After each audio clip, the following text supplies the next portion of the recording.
Welcome to the Outer Realm with Michelle Desrochers and Amelia Pisano. Airing live on the United Public Radio Network, 105.3 FM in New Orleans.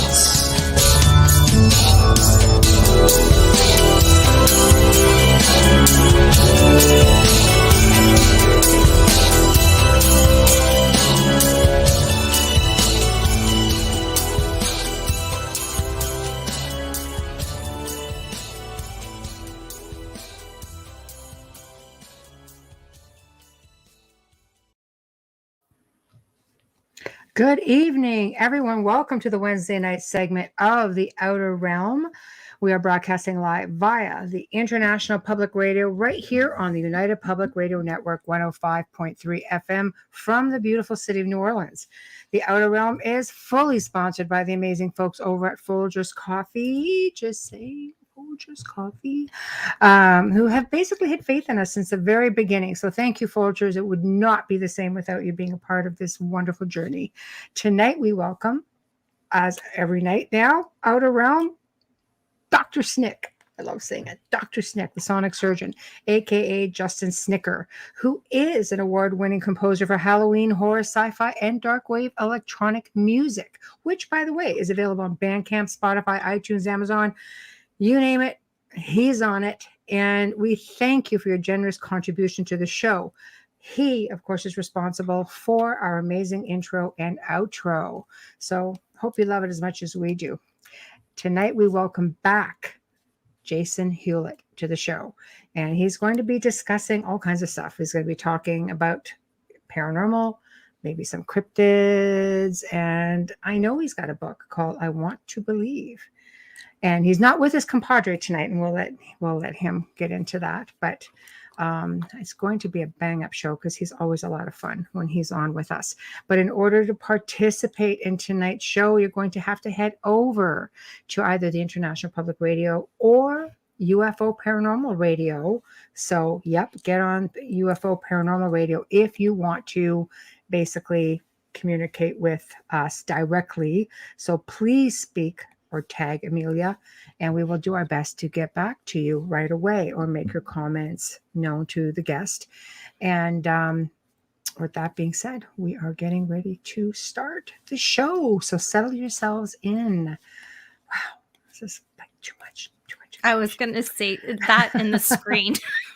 It's just like, screen is like, wow. Blah, blah, blah. I know. Hi, Janie. Hi, Mike. Hey, guys. I'm okay. I'm like, can you adjust that screen? I'm trying to, I don't know sign language well enough to for Morse code. This half screen right now is driving me crazy because we're leaning, even though it's opposite, it looks that's much. It looks like we're leaning. Better? Is that better? Because when we're side by side, it looks like we're twinning, right? I see. Usually we have our producer who takes care of all this, but he's in Los Angeles, yes.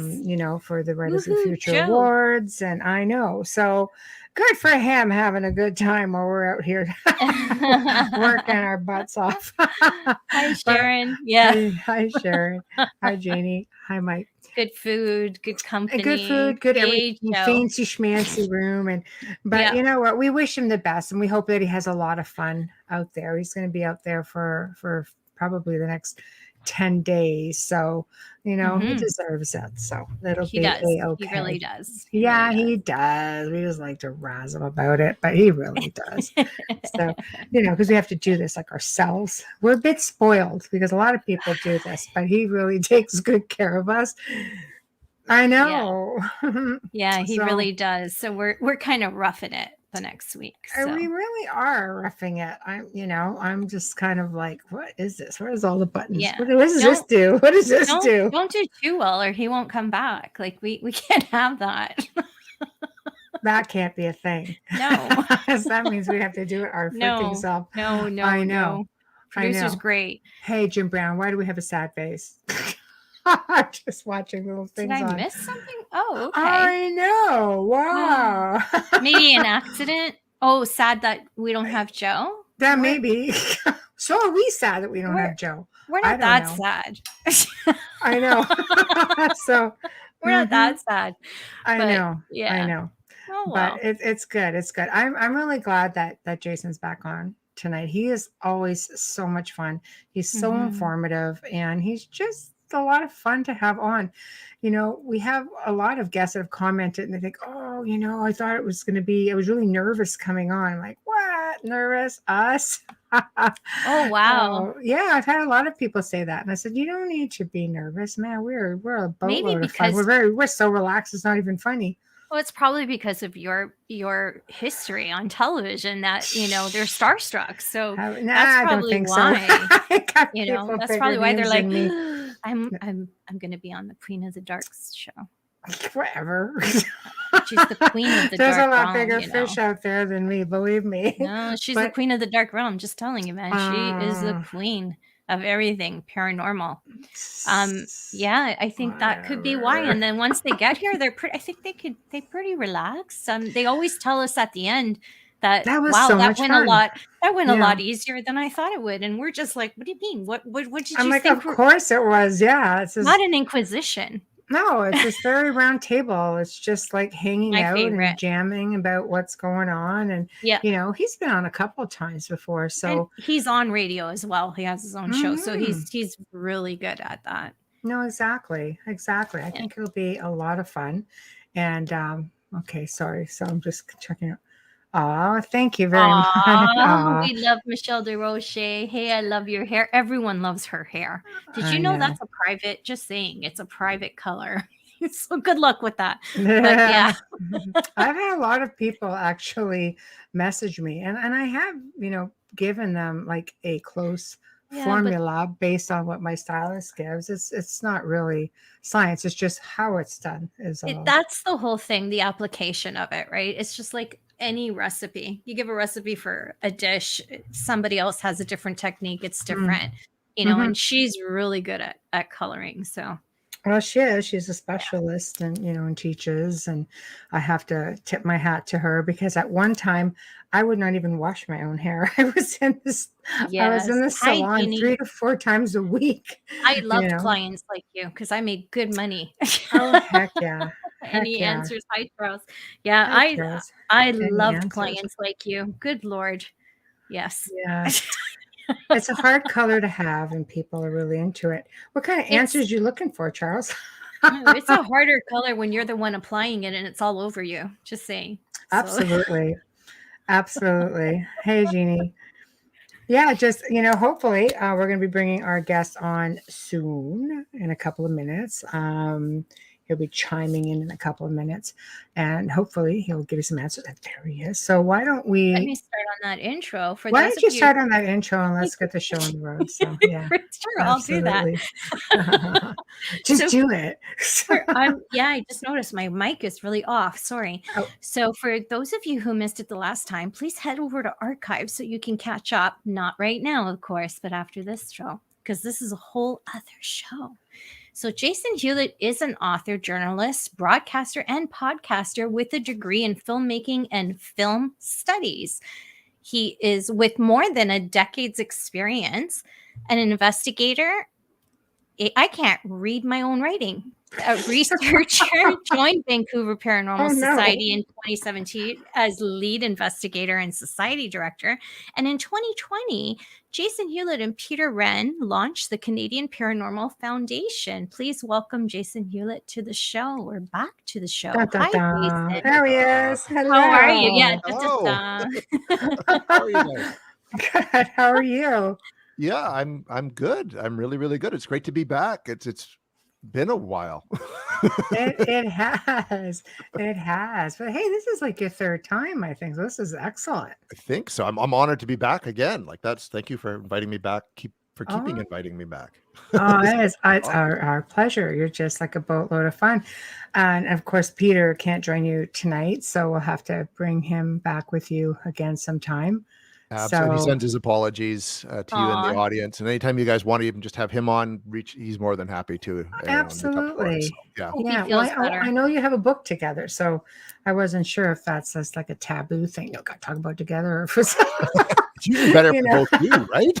Like if we I both know, work it's on like, it, you know. do we tread there or do we just wait? So because I know like one of the stories that you covered was like our mutual dear friend Linda Carino, who was Yes. like my paranormal survivor compadre. So Linda's always awesome. she Just is. awesome. She's Yeah. really wonderful. She's filmed here at the home house a couple times, I think. So she's just a lot of fun. It was an honor to have her on, and it's kind of funny, like when you mentioned how you knew her and that Peter knew her and worked with her. Like it shows what a small world this really is, especially It within the really paranormal community, is. right? It's true. It's true. It's not as big and vast as people think. People sort of gravitate. Eventually, our paths all seem to cross. I don't do any of the paracons though. I've turned a lot of those down through the years. It's just never been my thing. Like I don't have a book to sell or anything. So what do I go for? I've done a couple like for friends, but it's like, hey, there's just there's no real point. I'd love to do. I've never done one, so I'd love to do one at least once or twice. You know what I mean? Yeah. Just to go and do it and like network and things like that. But despite how it might seem, I'm really quite an introvert. Right. Spotlight, so that would just be too front and center for me, I think, a bit. But you got to do it once or twice. It's true. I'm the same. It's just like, oh, you want to come and do this? Not really.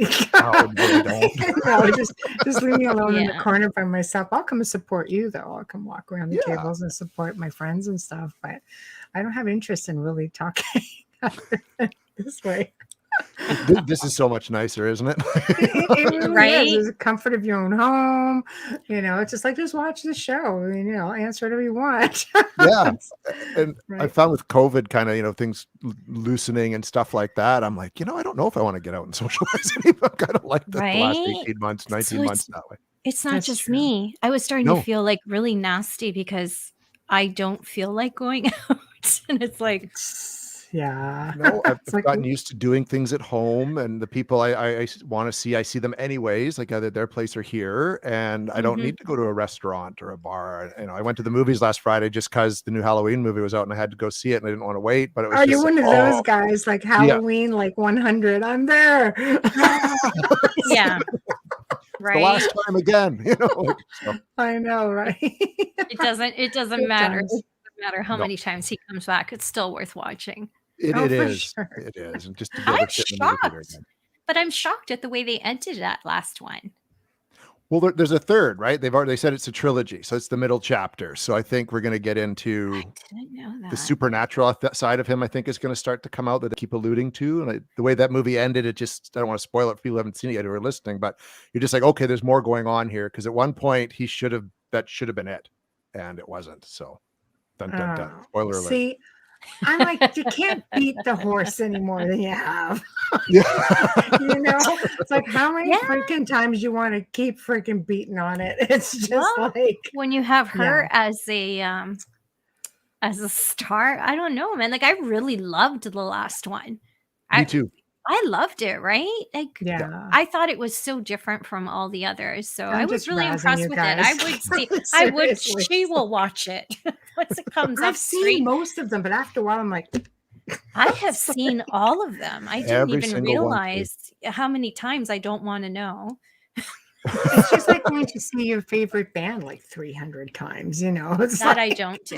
Same sets, same songs. But it's still cool, right? Like so it's been so I guess it's been weird to get out and mingle, and I kind of like not doing it. This is actually much better. And when you go to do investigations, you're talking to ghosts anyway, so there's nobody really there to in your face a lot of the time. That's true. That is true. I haven't done a regular investigation in like so long. Like I think we did a few before the pandemic. Well, I mean, for me, they're not investigations. It's just going in and assisting people. I've already done all the legwork before going in, and because I deal with more malevolent things, I don't go in there because I don't really care what it has to say. I just want to go in there and hand it its own ass if that's a possibility. It's been like that for a lot of years, but now it's all done remotely, so it saves a lot of because it's really long and drawn out, and it's funny how much is now done remotely Yeah. too, right? It's Yeah. interesting that way. We've done some in the last few months because we could finally get out, and we had a lineup of people who wanted us to come and investigate and also to film. Yeah. So we've done in the last couple months, I think 4 or 5, like, and it's just been nice. We traveled up to a place called, Barkerville out here in British Columbia, which is a whole ghost town from the gold rush era. And we had access to the That's entire fun. site for the weekend. I want to come hang out with you. Well, you Yeah, should. no It's kidding. great. And it's been a hoot to go to a place like that where you have all the time you want to spend in Wow. this place, right? And set up your Yeah. gear and get the cameras up and things like that. And it was just so good to do that again and to be with the team and all in person. And we've really been enjoying that aspect of Oh it. yeah, because that's a whole different situation too. You're in the outdoors, these old historic buildings, and it's hard when you're going to somebody's home. Mhm. It's a different situation, and you're going to encourage something that they don't want there, or communicate with something that they don't really want there, whether it's interdimensional being, whether it's just an aggressive human spirit, non-human spirit. It's I miss the days of just going to places like like this location of yours and just having good old-fashioned investigative fun. Mhm. That's what I really thrive on. Like, we've had some residentials approach us, and a couple of the times they've put it off at the last minute, which always makes you kind of wonder what's going on anyways. Yeah, it's But like you know what I mean? yeah. Now that we're here and we're ready to go, right? But I mean, Mhm. that's another whole step, because you are going into someone's home, even just to do an investigation. Yeah. And people are a lot different about that now, obviously, because of the pandemic. And it'd be Mhm. interesting when we finally get back in to see how that plays out. And Yeah. Yeah, you've got a good point there. I think sometimes people, when they're in their desperate need of someone to come in, I think sometimes they reach out to more than one group and just see who answers back first. I think so too. It But wouldn't then you surprise have your habituals, get every group who will come in to investigate. We've Oh done yeah. some of those too. Hey, People, Michelle. for lack of a Hi, better word, get off Michelle. on it, right? Like, Right. they do. They enjoy that whole experience, and they kind of want to be. Maybe they've watched it on TV or seen movies about Mhm. it. They want to be part of this creepy event. You know what I mean? Like, that's Mhm. going on. Yeah. And we might have even talked about that last time, where you go in and they're talking about all this activity, and you show up at the house and you're there for like a whole night and nothing happens. But that Whereas happens a it lot happens of a lot more times. than it doesn't. But It's it's true. interesting. Yeah, but that's not how they show it on TV. No, What? saying. you walk Just in and things are saying. They flying around solved it in 43 minutes. What's your That's what the problem? couch investigator's saying. What's going on? That's not how Why it is it works. why is it still there? know. What sorcery is this? It's Yeah, like, I know. really? It's like, yeah, this Buddy, is it a could movie take scene, weeks, what it could this take a is. year, it could take months. Like, Oh yeah, or never solve or it. never. Oh my Spirit- gosh, Spirit right? doesn't like you. It's not gonna listen It's to true. you. How many houses have you been to where you have to, it's like get acquainted. I've worked at locations, that have had like spirit families, and it's like dealing in. You're a stranger. You're going in, and you have the Mhm. parents, and then they have the children there. It's like they're going to darn well acquaint themselves with me before anything, before they'll allow the children to come forward. And I find that was one of the first huge cases that I did. I investigated that. It's an old mansion, on Lake Huron. I investigated it several times, and I really did have to build a relationship with the spirit family, and they became so warm. Like they would come and they would, like the father would come and visit whenever, like he'd come and see me whenever he wanted something for the children, and I would bring it the next time I went. And people don't realize it's not so cut and dry. So these are people. They're just people without bodies. Everything, the emotions, their personalities, everything remains intact. It doesn't change because they're not in physical form. They're not going to let a bunch of strangers come in, poke and prod at them, their families, their kids especially. Well, no, it'd be like someone coming into your house as a living person with your family and trying to boss you around and tell you what to do, right? Like, and I've never Mhm. found there's never been an effective one-off investigation anywhere. It can take, like, even when we were up at Barkerville, we had like the weekend. We got to go back for a week. Like, you're just scratching the surface, right? And the same, we've Right. been to theaters and homes, and you can't just expect to go in once and get all the answers and solve it. You've got to go in many, many times. Mhm. You know, especially like someone like Peter's been doing this for so long. Like he's been to the same places like 8, 9 times. Some, you know what I mean? And I've been to He's like saying, "Oh, locations 3, 4 again." times and Yeah, just don't always get something. it's true. You might get something the first time and not the second time. And then you know what I Mhm. mean? It's just, you're never going to get to the middle of it. This isn't a one-stop shop Mhm. profession. You Well, know, tell us about this location. Like, tell us more about it. Tell us how the investigation went. Who are you looking for? Like, who's still there?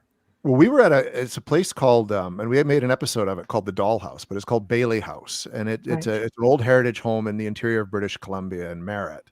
And it was kind of built by a man for his wife who he was trying to bring over from England, and that didn't work out. So he just had the house, and it's, Mm. you know, so there's always some sad stuff attached to it right away. And it seems to be like over the years that we've been going there at first, because there's the main house, and then there's a barn and an outbuilding.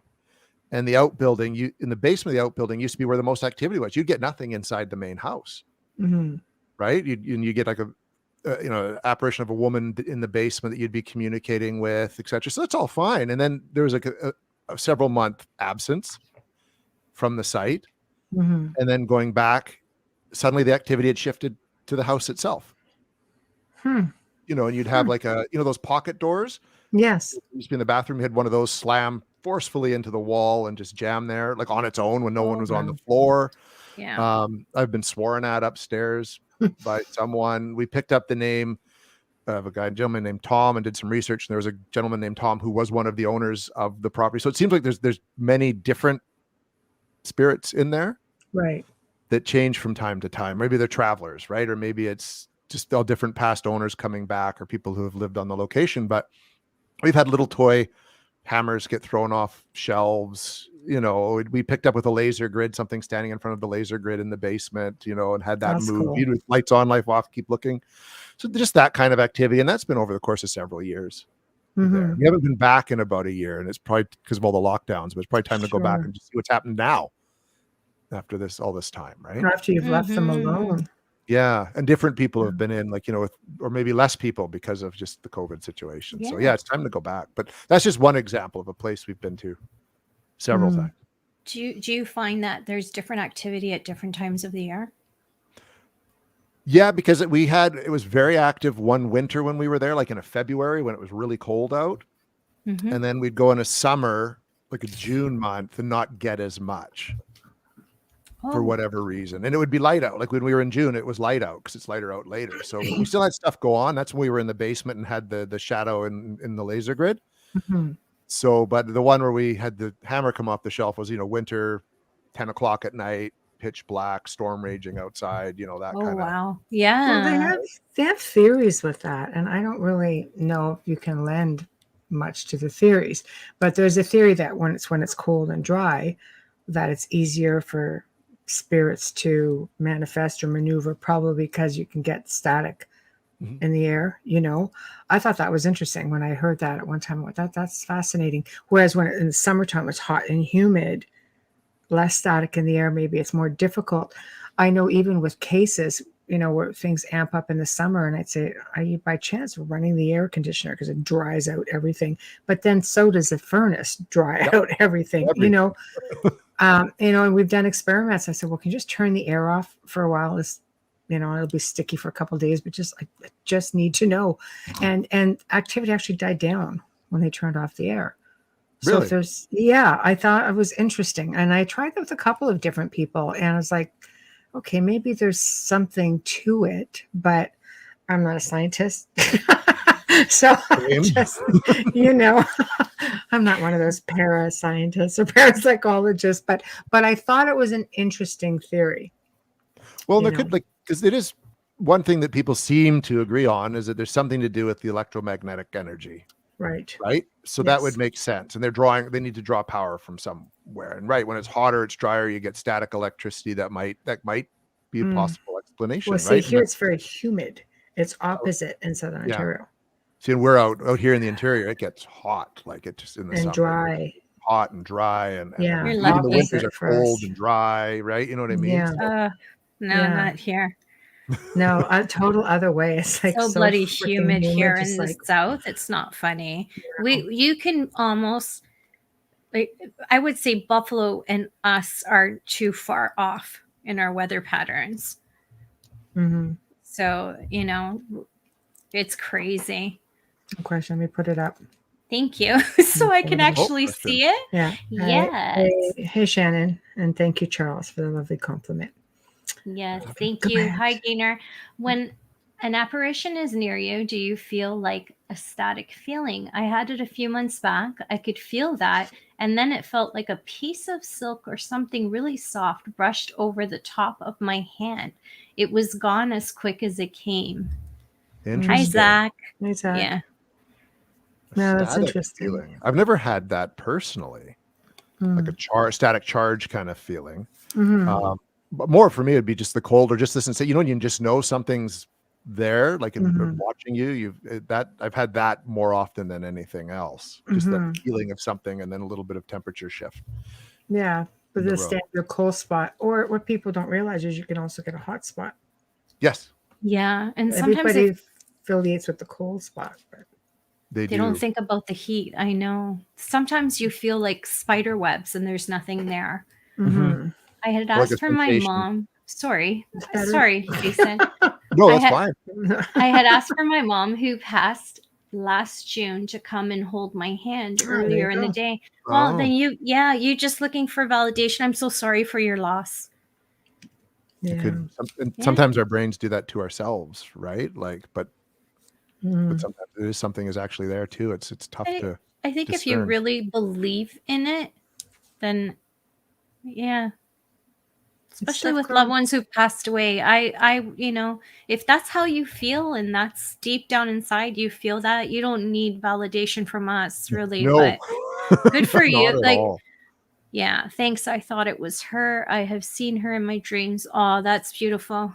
I know how you feel. I lost my dad last November. So yeah, it's tough. And when you do reach out, it's nice when you do get something so kind and so gentle. Well, and that's something, because when you're investigating, quite especially nowadays, people seem to think you need to have something to quantify the evidence, which we all want. We would love to be able to go up to like mainstream science, like Neil deGrasse Tyson, go, here you go. We got our proof, right? But a lot of the time it's you. It's what you are the best gauge if there is something there or not, as long as you're kind of willing to remain you open, yet that little bit of skeptical, you know what I mean, and look for why suddenly you might have felt a certain way. But you're the best gauge of there's something even being around a lot of the times, right? You just keep picking up on it. Absolutely. If I could just say one thing, Gaynor, you see her a lot in your dreams. I would write that down as soon as you wake up. Don't even lift yourself up too quickly. Just slowly get up so you don't lose that part. And write it down, and eventually keep a separate book for it. I did this with my sister-in-law, and at the end of the first year, it literally was a detailed message to her from my brother. There you go. Yeah. People don't think to do that. I think it's a lovely way to deal with grieving, which brings me to this question, which I like to poke and prod other researchers with, because it's pretty controversial. You know, you have locations that really, or researchers that go to locations and they all want to communicate with spirits. Do you try to cross them over, or do you just leave them? I've never tried to cross anything over, and I don't think neither is Peter. Right. I think I wouldn't be comfortable trying. You know what I mean? Like, Maybe it turn out really bad. No, let's just say you could. Like, do you think if it's possible, do you think to do it or not to do it? Some people believe spirits have the right to remain. But then my argument is sometimes they don't even realize they're dead, or sometimes they just don't know how to cross. They're afraid. You know, let's face it, back in the day, they were God-fearing people. You coveted thy neighbor's wife, you're going to hell. You're going to take your chances and stay right where you are. Just one example of, you know, the whole like sin book. But, you know, they did instill the fear of God into you back then. So it's like some people just really need to know, no, it's okay. You can go. You know, it's over, right?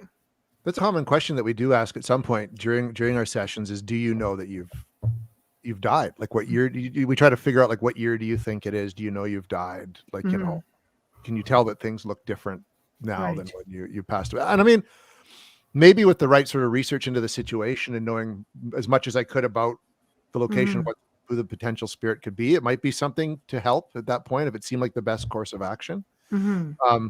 but we've sort of, at least the way that we go about it, we're not there like to cleanse a home or rid an evil. We're not those people, those kind of investigators, right? We're there to learn as much as we can, and if possible, bring evidence one way or the other to the homeowner or the property owner or the site manager. You know what I mean? Right. And then let them kind of decide what they want.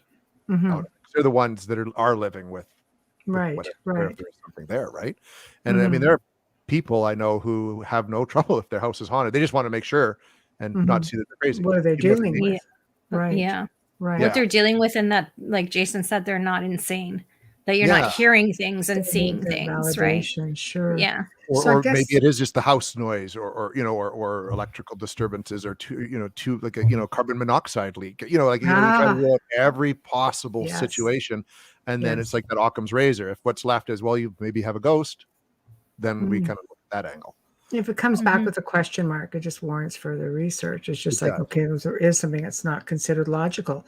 So, one of the common questions that come in is, because the paranormal is largely a field that it is an unexplained phenomenon. I mean, there's no way, there's nothing ever for sure guaranteed. But they always say, well, what exactly is what would be deemed proper, I guess, evidence? Like what is evidence in something that is so uncertain? And that is the struggle, I think. Yeah. Every time we go real. Out, the struggle is real. The struggle is real, damn it. Yeah. Nothing we've come up with, or I've come up with, would ever hold up in a court of law. Nothing. You couldn't bring it and say, here you go, and that no judge could, deny, could say, oh yeah, you've got hard evidence. And I think that's something we need to think about as investigators. Like, what do we constitute as compelling evidence, right? Especially in an age where you could, and we've done it, capture images of a spirit on film or on video, like, still cameras or video cameras. But in this day and age, no one will believe you. They'll think you doctor. True, you doctor. Right? It's true. Same with audio. Like, it's becoming almost impossible to walk away from a location, or they've been so desensitized by all the TV shows about it where they don't believe it at all, or they believe anything you put in front of them. Right. So I think that's something we need to really look at as investigators. I know a gentleman in the States, Robert Bradley, who's with the team down there, and he's actually interviewed in the new book. But him and his team, and his team is made up of like chemists and scientists and former NASA people. And they go to a place called Bacon's Castle every year, many times, and have been able to repeat the process on certain things. They've been able to sort of look at what could be deemed like a residual haunting. I think it's residual, or a haunting, at least in this location, is more of an something in the atmosphere is affecting it. Right. And they're leading towards more of like an Einstein-Rosen bridge theory. They don't have all the data, but that's just where the data is leading. And I think it's like more of a parapsychology side of things. Yeah, but I think that's what it's going to take to get the Neil deGrasse Tysons of the world to really look at it. You know what I mean? Like, you've got to be able to go to the same place many times with scientific equipment and really just keep trying to repeat the same processes over and over and over again. We all can't do that. We don't always have that kind of scientific equipment. See, that's the difference. You hear most researchers say, well, we use science and scientific equipment. I'm like, no, those are just like tools of the trade. That's not real scientific equipment, like, right? That's a good point. Anyways, even if it's not, like, I don't trust 90% of the equipment out there. Like, I trust my digital recorder, my headphones, you know what I mean? And common sense, pen, paper. That's really about it. Like SLS cameras, no. Like, it just flare, like infrared and all that. Well, it helps, but you still can't say that's a ghost. It's right. Well, it could be dimensional too. Yeah. As our producers say, dimensional bleed through. Yeah, it could. That's his favorite term. It's his favorite term. Melanie. Yeah, he says it for anything. You could say, Joe, my stomach hurts. That's a dimensional bleed through. I know, it's true. But it could be. Maybe the other you in the other dimension isn't, But because there are other series that, let's say, you get a spirit that comes through and there's something off about them. Some people will say, well, it is a mimic. Like, maybe an entity coming in mimicking. But there are, on the flip side, there's a theory that, no, this is just another version of your loved one in another dimension or another time and space, and they will look slightly different. Like, like I the don't Star know. Trek mirror universe, right? Like, you know, Yes. that's a big theory that's starting to get a lot of play. And you know, Yeah. when I've interviewed tons of people about this subject matter and talked to them about it, a lot of people are starting to lean towards that. I think because science is starting to look like with string theory and Mhm. Yeah. multiple dimensions and how time they're not as Multiverses linear as and people thought it was, yeah. right? Like, and I think that's, and to Mhm. me, like I like to lean towards that because it's a good way of explaining Bigfoot and UFOs and Mothman. You know what I It mean? Like, does. it really does. And John It Keel was onto does. something, I think, back when he wrote Mothman Prophecy. I think he talked a Yes, lot about the yes. The ultra-terrestrial multiverses. Yeah, ultraverse. multiverses. Yes, So yes. I lean towards that myself, like reluctantly. You know what I Right. mean? Because Mhm. it's a hard pill to swallow, but yet it's viable. It is totally viable, right? And if we're actually having science look at it, which I think eventually science needs to team up with us or us with them and try to find some common ground because I we agree. need to apply all the different practices, like, you know, like the more mediumship and psychic practices to the scientific side of things and the Mhm. parapsychology side of things to sort of more of just traditional investigative techniques. You know what I mean? I think Mhm. we all kind of got to work together if we do want to get any kind of hard answer and get people to take it 100% seriously. Mhm. No, I agree. I agree with you. So let's get into that theory then with cryptids, because I think while you mentioned it, I did bring it up. Yeah. so you brought it up. So um, yeah, I mean, we'll use Bigfoot because it's the most common. But you look at even Loch Ness. How many times have they freaking dragged that lock and found nothing? Do you Mhm. think it's like a time slip? Do you think it's a portal? Do you think they're just slipping from one dimension to another? I mean, how many dimensions sit in one space? You know, it wouldn't be hard. Who knows, right? Like, that's the whole thing. Could be like thousands on top of Yeah, each little layers and area, layers and right? layers. Yeah, yeah.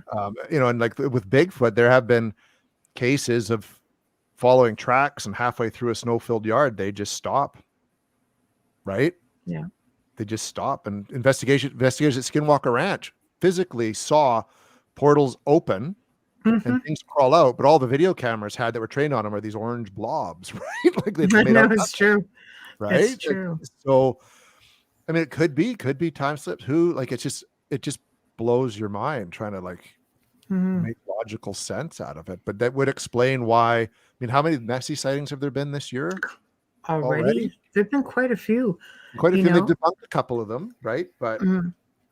But I in mean, think fact, about there's it. There's people. not as many tourists. Yeah, there's not even as Yeah, many tourists right now, right? yeah, Like, so it's changing. Do you think that maybe our technology just isn't advanced enough to pick up these things? We can't keep up. maybe maybe we don't doesn't work on the same frequency. You know what I mean? Like, Mm. even like, because if it's like, didn't Carl Sagan kind of had this whole thing on the original Cosmos where he was talking about a 3-dimensional object dropping into a 2-dimensional Mm. area, and because the Mhm. 3-dimensional object was 2-dimensional, you wouldn't always see it Mhm. the same way. I think maybe it's something like that. It's just it operates in a different plane of existence than us, and it's Mhm. coming to our world where we're used to seeing things in a certain perspective. Right. And so because of they don't quite mesh, you're not always seeing what you're seeing. And our technology is designed for our world through our eyes. So maybe that's why it's not picking it up. And you know, and I think if we're getting into this now, if this stuff's probably highly intelligent, you know, these beings or whatever they are. And so they kind of know, you know, it's like, you know, you can be filming all day at a location or all night. And all right, guys, let's pack it in. You start packing up your gear and something happens, That's true. That's right? almost always the way it It happens. almost always is the way it happens, That's right? true. And I That's think why so I it's smart. wonder. Yeah, it's just something until we started talking right now I never thought of, like, because you see so much paranormal equipment out there, but yet to, how do we really know if what it's showing is really there unless you're seeing it or you have a medium there to validate what's coming up on, like you said, SLS or Oh, whatever. It's like every time they turn that on, there's always a stick figure on someone's shoulder. So it's like, But you're not going to get that with cryptids, like typical no, not researchers. typical, but I mean, no. the SLS was designed for like the Nintendo. When it's video game technology, and it's Xbox supposed or to create something. Yeah. patterns out of air. So it's going to take. You're right. It's always a stick figure and it's Yeah. bouncing around, but it's taking all Always. these different things and trying to make sense out of it. So you can't trust it. You cannot trust something like that unless maybe Mhm. you also had ultraviolet camera aimed at it, like you say, like a medium, and then other technology, and everybody's picking something up, right? Yeah. Like, I think that, but even You then, need I a backup for any piece of equipment, in I my opinion. I think do everybody too. needs to be separated as well, because the power of suggestion through one mouth Oh. just goes right through, right? Just like you Yeah. hear on EVPs. You don't hear anything and then they say it. And then all of Yeah. a sudden you're hearing that word. It's like, wait a You're minute. right. It said go there. You're right. Everyone starts saying, Yeah. yeah, it said go there. Yeah. And that's a big, big problem with investigating, is you kind of feed off of each other. Mm-hmm.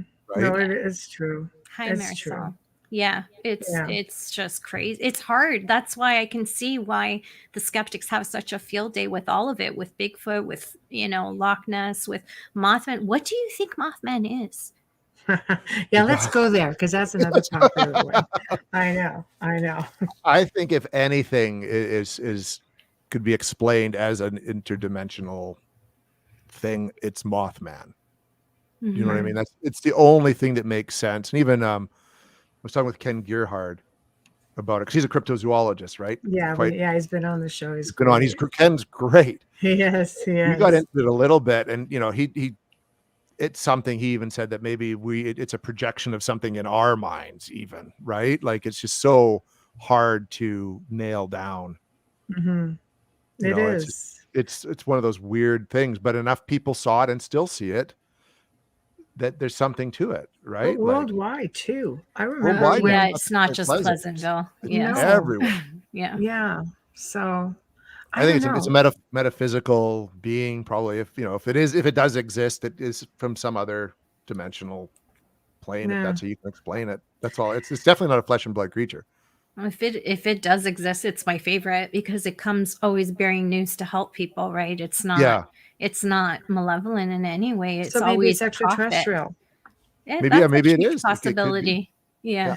Well, there's that theory that planet Earth is a zoo and they do use the term zoo for extraterrestrials with respects to like a dumping ground. This is why we have a mix of so much. But I mean, it doesn't explain how things just drop off, disappear. No. Unless it's just someplace that, many of them just sort of come and hang out to. Sorry, what? Oh, wrong one. Wrong one. Maybe it's one of the Watcher guys. Dave, that would make sense too. Pretty close. Go ahead. Oh, Marisol asks, has anyone been experiencing vertigo? It's like I can feel some kind of change in our magnetic field. It comes and goes. Mm-hmm. That could be that, or it could be pressure in the air too, depending where you live. Because that happens to me in the fall when I get the migraines. I get vertigo as well. So Changes in barometric that's a pressure. tough one. Exactly. Yeah, that's Right. a tough one. So, We get that here too, and it's fall right now, and we're having weird weather. So Yeah, it's oddly enough. yeah, it's just rain. And the hunters, Oddly not enough. always contributing you're in stuff. Florida. Yeah, but it's still, everything changes. It's, Well, Florida is well known for bad weather, like rain every day, storms every afternoon, at least in certain times of year, right? Mhm. This summer I did that once for 10 minutes, hard pour, like buckets of water, and then 10 minutes later Dries dry right and up. humid. It was crazy. It's so bloody hot. You could cut the humidity with a knife. Mhm. Oh my gosh. Yeah, depending again what part you're in. Are you in northern Florida or southern Florida, Marisol? I love your name, by the way. Yeah, I love the Spanish names. Luminous flying person. Oh, see, that makes it more interesting. With the flying person? A luminous Luminous flying person. Southern. Okay. Interesting. I'll leave that to Jason and Michelle, because I already know what they're going to say. Wow. Tell us So more you go about the first, sighting. Michelle. I'm just curious about, luminous flying person. I have. I have a picture. So outstanding. You were able to capture an image? That is crazy. You need to share. Yeah. Yeah. Are we just teasing us? Go You away. need to share, see it. Marisol. It's easier to kind of give an explanation than I can see it. Like, Right? I know. Wow. No, I know. But yeah, well, can you describe it to us? Aside from being obviously flying and luminous, he was big as big as a small plane. holy. I don't know. Like a Cessna? What are we talking about? Small. Small jet private planes or a jet, small plane. Yeah. Okay. like a So two passenger, something like that. That's still very that's a, large. it's a kind of the size of a plane. It doesn't matter. It's a big freaking thing. It's a big guy. So Yeah. I can't get past that. It's like the size of a plane of Small any plane. size. I've never heard a description that way except with Thunderbirds, but Yes, that's not. yes, it says Did he have that. wings Okay, or was he just? Your arms out like. Yeah. that's Yeah. right. Yeah. How did it appear to you? Luminous. Was it standing? Was it floating? Was it, east to west? Vertical. Yeah. Horizontal. Yeah. Flying this way. Yeah. The angels can be very tall too. Yes, Dave, that's true. This is true. Yeah. Yeah. Mhm. And they are luminous as well. I was Yeah. watering my garden and I felt like someone was watching me. That's just Okay. like creepy. It is, You know, and then you turn and see a luminous flying person like smack that. it with a watering can and Exactly. hose. It's like do Last suit goes by. I don't know. Yeah, I've been looking for the bug spray. Exactly. Looked around the lake but didn't see anyone. Okay. Teas. Hello, Teas hello. Antigua. Okay, so looked around the lake but didn't see anyone. So it was above. Okay. Interesting though. It's like, is it flying like this? Because you do have some beings that fly like this. Well, it's more like gliding then, right? Like it's not so Yeah, much flying, but it's just sort of that's how exactly, they as move, opposed right? to- That's I've never seen that before. So they move like crabs. Sideways. Yeah. Okay. That's interesting. Interesting. I looked around That's the a lake new but one to me. didn't see anyone. Did it last very long? Did you feel, what was your energy like? Did you feel threatened? Did you feel calm? That says a lot as well. Mhm. I walked towards the Large house, shadow in the ground. noticed So a I looked large up. shadow on the ground, so I looked up. Let's put this up for everybody to see. There we Yeah, I go. don't. Okay. Do they cast shadows? That's one thing you don't hear with ET. No No. shadows. So that's You different. don't hear that at all. Casting a shadow is a little concerning. I'm not going to lie. Well, because then it implies I a felt solid object, safe. right? Okay. Yes, Okay. exactly. It doesn't. An energy being wouldn't leave a shadow. No, A shadow doesn't leave a shadow of itself. So no. So you're talking about something Yeah. that's luminous, so it Mhm. creates light, but it's solid. yeah. See, Wow. right Well, I'm glad there, that you that's- felt safe, though. Yeah, that is a new one. That is Wow. a new one. Wow. We need Ken. Oh, okay, so if it's interdimensional, I mean, does Bigfoot cast a shadow? Oh yeah, So Bigfoot doesn't stand sideways, and he's not luminous. no, no, he's but solid, it's right? oh, luminous craft with four orbs. That's CT then. Oh no, then you have A silvery yeah. luminous craft with four orbs. That's beneath what it. casted the shadow. Then the craft. The The craft craft would probably cast a did, shadow. yeah. The So that would being be more no, of an but the craft extraterrestrial would. sighting, I Yeah. think. You know, the Yeah. craft, and then the being could come out of the craft and float. Yeah, and if our You hear that with producer- like sorry, Flatwoods Monster and other things like that. They sometimes don't seem like they're walking; they're more floating, right? Mhm. Yeah. hi Dolly. Yeah, if Hi, our Dolly. producer Joe was here, he would tell you that. You know, Yeah. if you felt safe, you've probably been visited before. I think exactly Yeah. correct on that. So, Jason, Yes, have you had any extraterrestrial experiences? I have never like had. that. You know what? I have Yes. probably the most boring that way. I've never had one extraterrestrial experience. I had something where I thought it was like I was out sky watching and I picked something up, like we could see it, and then There you go. there you go. Yeah, there you go. Right. Yeah. And you thought you saw something, A and UFO, but it turned out it was just Andromeda. It was way Andromeda look coming through the Earth's atmosphere because it was a white ball, but it then have like red, green, blue lights on it and looked like it was moving. But that's what our atmosphere does for certain galaxies like Andromeda. So I was able to explain that away. So I've not had an actual UFO sighting myself. that you Neither know. have That I'm I. aware of. Yes. Have you ever seen a UFO? No. Okay, so maybe you haven't had an experience, because you look at Maybe like you don't. Joe's theory is if you've seen one, chances are you've had an experience. Yeah, and That would Dolly make said sense, yes. right?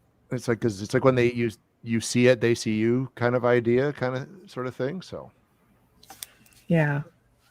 Yeah, exactly. Oh, until Yeah. it started to happen to my children and now my grandchildren. That Yeah, would be right. Michelle explained that one. No, it's generational. Absolutely.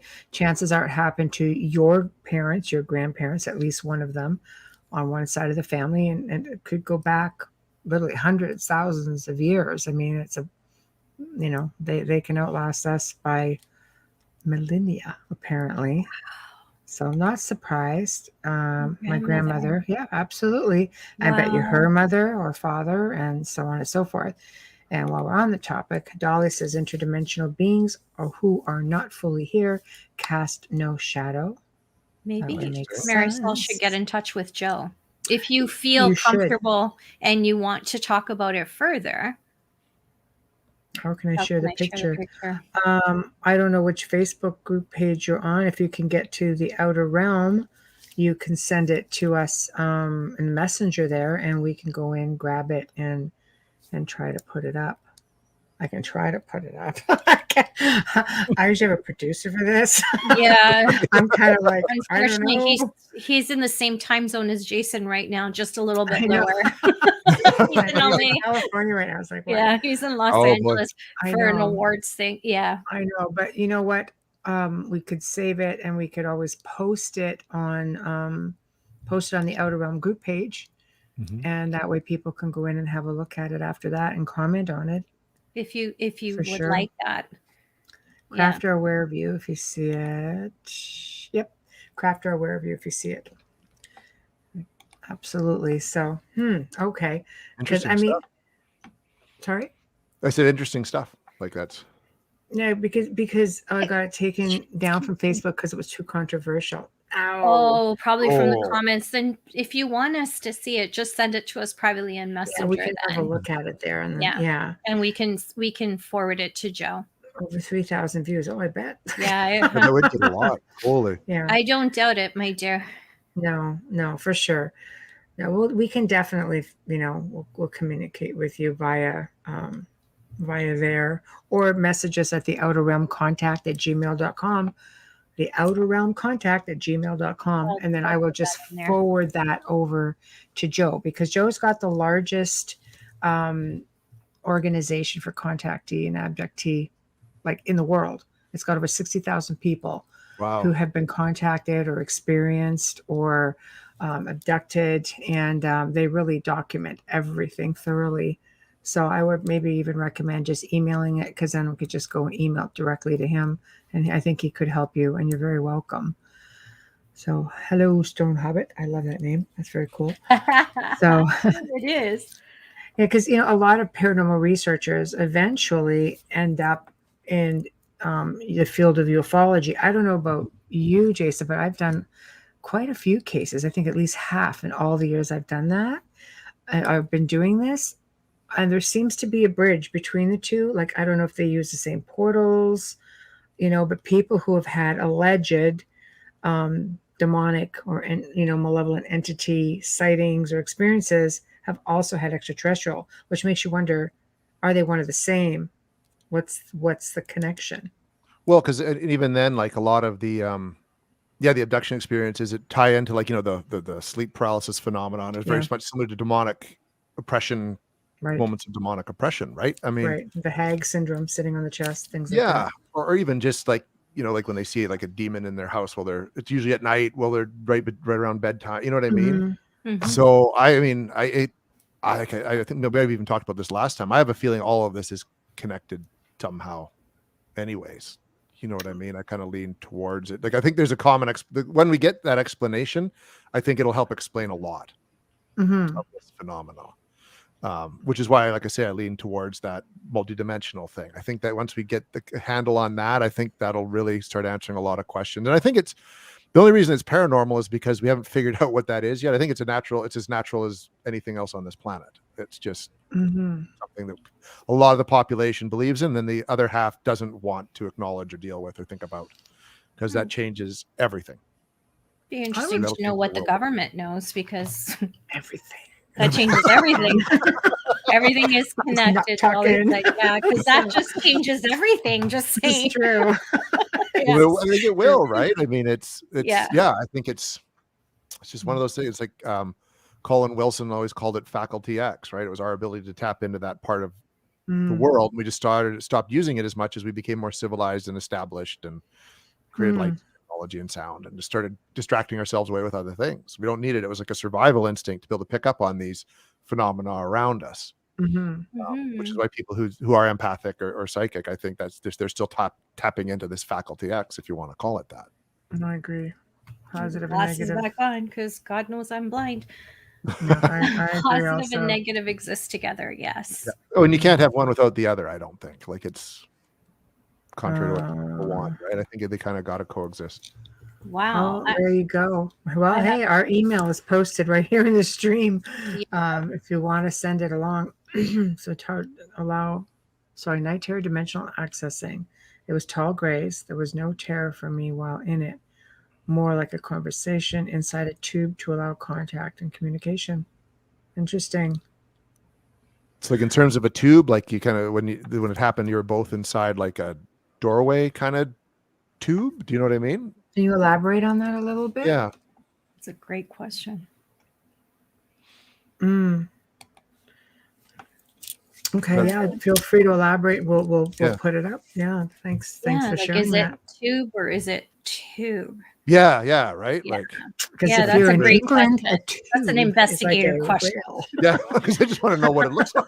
Kind of tube. Provide a clue, right? It's Like, true. How Adam, the the oh, light. tunnel, like the tunnel of light that But, people like, talk about. Like, It's Are you true. in this tunnel, or is this Mhm. tube at your face level? If you could describe that to us, is Yeah. what Jason is like a asking. talking tube kind of. Inside You of have a this tube to allow two cans with a contact. string attached, and you'd sort of Yeah. talk that way as a kid. Only an Yeah. investigator could ask a question like that. Thank God you're here. A tube or Okay. conduit. Yeah, Dolly would know because she too is a contactee, experiencer, abductee, you name it. Oh, nice. Yeah, Dolly's been on the show. She's got a really good story to tell for sure. Yeah, tube or conduit. Yeah. So I don't know. I think yes, everything is connected. I think a lot of people, for example, if you see a demonic, are you really seeing a reptilian, draconian? Maybe it's that sort of thing. Is it? Does the perception here? Let's get really spacey. This Go one. to silence and get smart. The cone of silence. Of course, you would say that.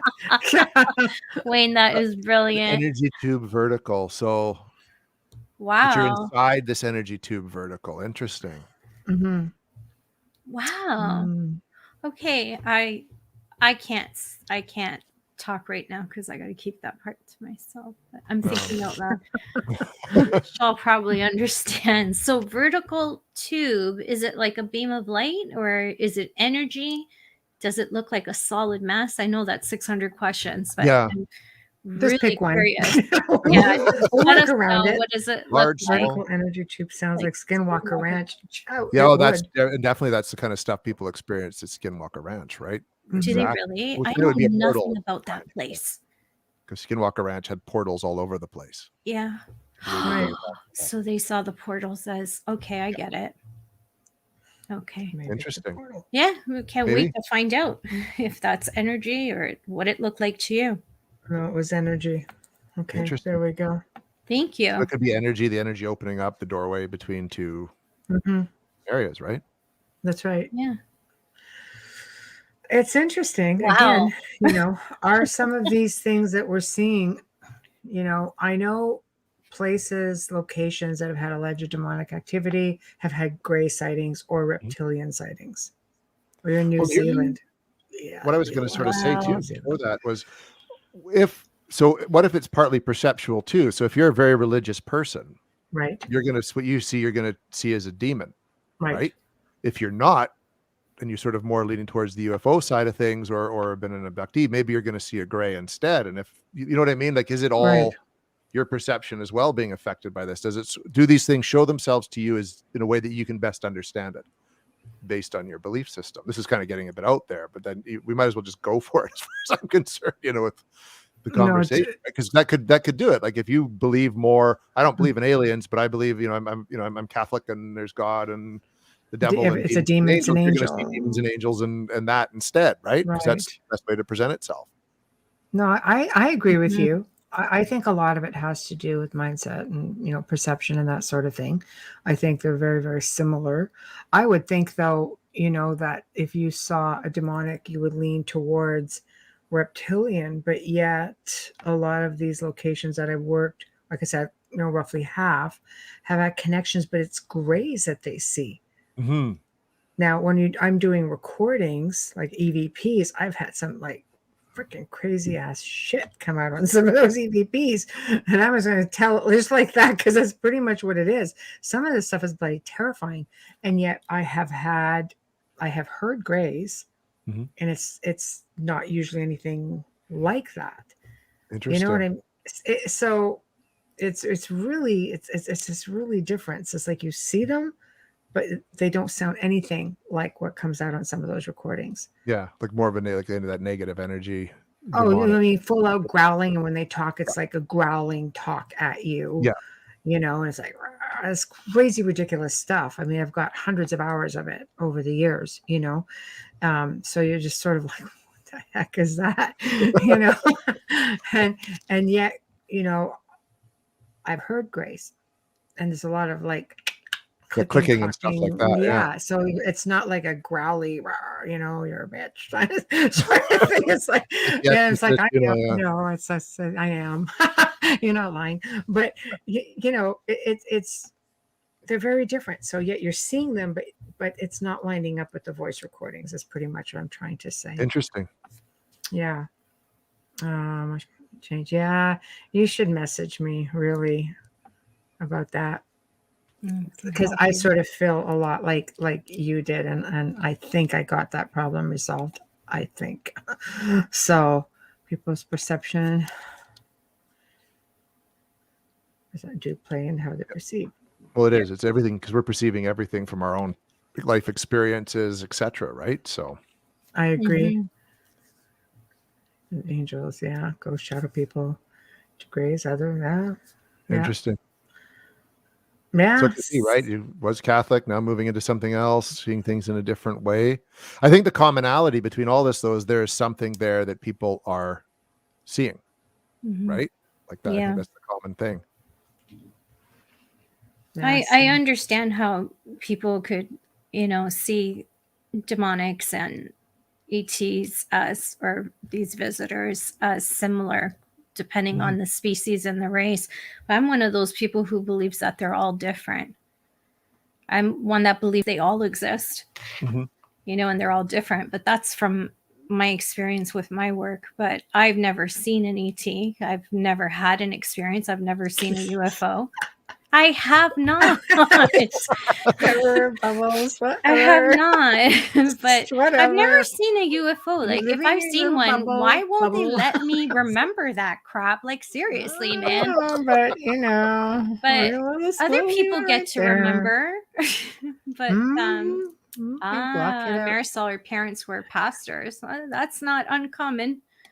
No, but this is the comment I find really interesting right here. The Watchers. So who exactly are the Watchers? The Watchers showed me reptilians, and they frightened me so much I didn't sleep for 3 days. Yeah, I could see that.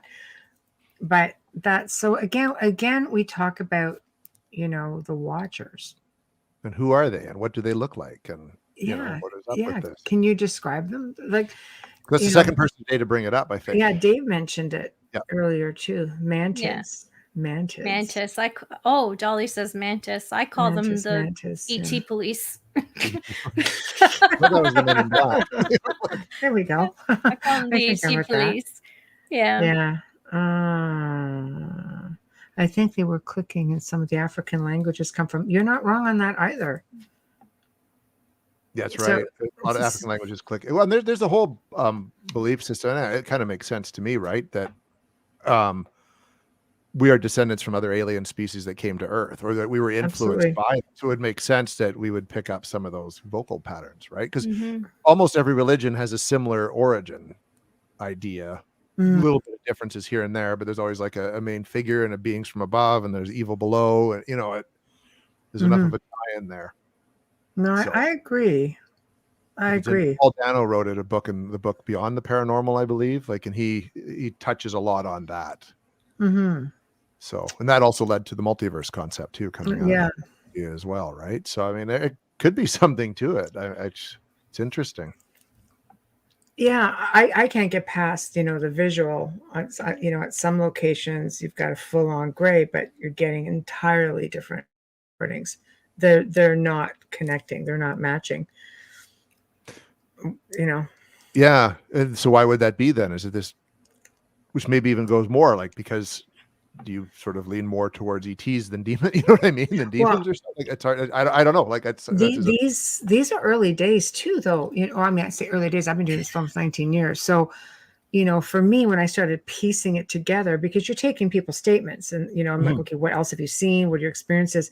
And they're describing grace full on. And I'm like, okay, I'm expecting to hear something along the lines of what people report a grace sounds like, or what I've heard, and when I'm not catching that on recording at all, but I'm catching other things, am I dealing with two different kind of species? Am I dealing with a full-on, a demon? Am I dealing with, it's just really, really strange. It's like if you're dealing with psychokinesis, for example, are you going to still get EVPs? Wow. 9 feet tall. That's what? 9 feet All right, tall. What she just said. First of all, I'll get to your comment, Zach. 1 sec. Yeah. Was Wow. Skin was like a Marisol, for child. those of you can't see and are listening, is saying very tall. His skin was like a child's, but it glowed. He was tall, about 9 feet tall. Mhm. He said he wasn't an angel, but they have been called by many names. He said he was the Watcher. 9 feet tall. Wow. Big dude. That's huge. I've Big always heard lad, of, for sure. Watchers being average, like average height and maybe even less. That's wow. We don't know everything, so it's so important to push not at that all. information forward. That's what I Tall thought, white. Dolly, was tall whites as well. Yeah, that's what she's saying. It's a tall Especially white. luminous and 9 feet. I'm thinking the same thing. It was huge, yeah. Yeah, because tall whites are Tall really whites big. can be very tall. Yeah. Yeah. And luminous and Well, bright. okay, so Marisol, did he look humanoid, or do you think he could have been a tall white? Mm-hmm. They kept Different growing eyes, throughout their looking lives. eyes. Yeah. Well, of course, the black are lenses, right? So, or did you just see sheer light with no other real physical features? That's interesting. Yeah, that is. It just gets better and better. You need It her whole does. story. You need her whole story, because people who are listening in archive won't know Very what's human going looking. on there. Big blue Very silver human, eyes. silver. Yeah, There that you go. sounds like a tall white. I thought about why humans are short. All right.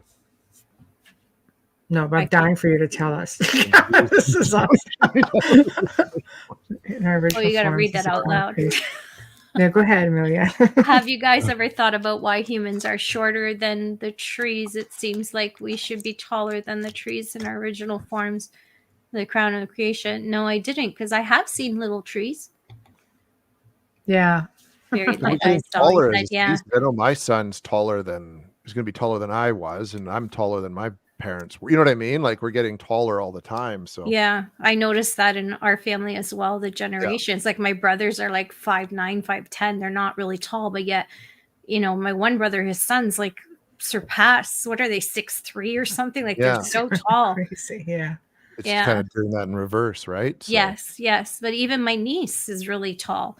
But yeah, it's everything's changing. We think we know stuff, and then you talk to people who are experiencers, and who knows how many stories Joe has and what he's heard. That's why I think it's really important, Marisol. You'll be able to, you're 5 feet. Well, I'm about 4 inches taller than you, not much. But yeah, you'll feel so much better telling your story to someone who's experienced it. And I think it'll help you heal and help you manage as well. mm-hmm. That's definitely email me, and I'll share a couple of my experiences with you also, and then you can decide if you want to really get into more in-depth stuff, and then maybe speak with Joe seriously. But realistically speaking, if you remember Carl Sagan, who didn't remember Carl Sagan, and a group of scientists all formed the Order of the Dolphin. The Order of the Dolphin, they truly believe that dolphins would help them communicate with extraterrestrials, of course, being grays. There have actually been sightings of ships over the water with grays and dolphins congregating underneath the ship. And think about how dolphins, what Click. the speech, clicking, clacking. Click, whir, click, clack. Yeah. It reminds me of the Star Trek, I think it was the movie, the fourth one, where they brought in, this ship came in, it was going to destroy the planet because they were looking for humpback whales. Yeah. And it weren't there, so they had to go back in time to get to, and they kidnapped them Yeah, from a freaking aquarium. One. I know, because they had pretty much gone extinct, right, at that point, except for what was in captivity. But they truly believe, like, the Order of the Dolphin was an actual organization done by scientists, and Carl Sagan was one of them. So he really flip-flopped from being kind of like against everything, which of course they said, he did that so he can continue funding on his research. But a lot of money apparently was put into this. And I thought, gosh, like, that's an interesting connection. They believed that dolphins would help them communicate. Well, and that it makes sense. It does make sense nowadays when you're hearing about all the UFO sightings on the water, even coming out from under the water, and up. And I think it's great for Carl to have been that open-minded, but also maintain that level of skepticism, because I think you need to still maintain a healthy level of skepticism to do this work, right? Like, I think that's pretty cool. Well, and it gets cooler. Do you know that there have been reports of dolphins being abducted by UFOs in broad daylight while people are watching them at aquarium parks? Interesting. I had not heard. I was just like, they're kidnapping what, two of their own? What is that? like seriously, right in broad daylight. It was a report that there were something like 4 that were taken out of like 9. Wow. And then when it was said and done, which the people are looking, they're like, they were missing. Like, it all happened while everybody was awake and there. I don't know. That's interesting. I know. I thought that was really fascinating also. So there's just a whole bunch of stuff that we just don't know. No, and I think it's just the more we start paying attention, the more we see that we don't know about it. And just how widespread it is, right? Like, I didn't know about the dolphins thing. We've heard for years about cattle mutilations and all that kind of stuff, but not about dolphins. So that's interesting to have that kind of coming about. And some people believe that's government. I was just going to ask you, Jason, what do you think about the cattle mutilations? I mean, there's so many of them. Put your head on a platter and answer that question. Right? Skinwalker Ranch. It's okay. Nobody's listening. Skinwalker Ranch. There's tons of cattle mutilations and cattle being manipulated and moved about on Skinwalker. I think if there is ETs, they're the ones responsible for it. I mean, that just makes sense to me. Mm-hmm. Right? Precision of the cuts, the way, the lack of blood on locations. Like, it's just right. Why would the government do, like, what are they getting out of this? Fear mongering. Fear mongering, sure, I guess. Yeah. But I mean, well, isn't it going to that whole false flag thing right now? Are they just trying to keep fear? I mean, let's face it, people become very complacent. You can scare them about one thing, media gets on board, scares you. After a while, people get complacent. UFOs, for ages, people on average were terrified because, War of the Worlds has been going on since the 50s. Oh, totally. In the 30s with the radio broadcast, right? Exactly. Like, oh my gosh. And people just sit there like, oh my God, the Martians are coming to get us. Like, they really instilled fear. But in this day and age, we have this amazing little device here. Yep. And I think, they talk about disclosure, and I think people on the streets get better stuff because they see, now everything's got a camera now. Yeah. So now the fear is gone. Now you have this other movement that people on an average want to communicate. They want to know what's out there. They want to know, are you friendly? Are you malevolent? People are having, not so good experiences. Other people having really bloody amazing experiences. Mm-hmm. It's kind of hard to think, on the amazing experiences, because they're like creepers that come in at night when you're sleeping. And it's just sort of like, is there something about that bothers me? It's like, no matter what your intention is, it's like, you're in my boudoir, in my safe place. I'm trying to get some C's. Yeah. This isn't a really good time. But 3 a.m, could you come back at 7? Right? It's a great time for them, though. It's a great time for them. The light, there's no light. It doesn't hurt their skin. It's easy for them to hide. I completely understand that. But people are they're not afraid anymore. So now what are you going to do? What's the next stage? Wow. They're swarming our boats. They're chasing our planes, our pilots. like, are they trying to instill a false flag? Like, no, this is a war. We need to be, are they gearing us for one world order? No, this is a new enemy. Now we work together. There's so many conspiracy theories and so many theories. It's hard to keep up. But some people believe it's really viable. It's the next stage. See right there. No pressure, Jason.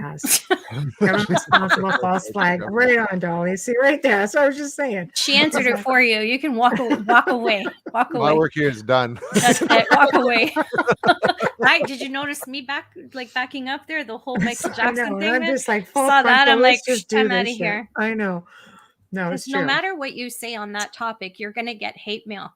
You really are. Absolutely. You can't touch it, right? Like it's a tough one. That's why I put you on.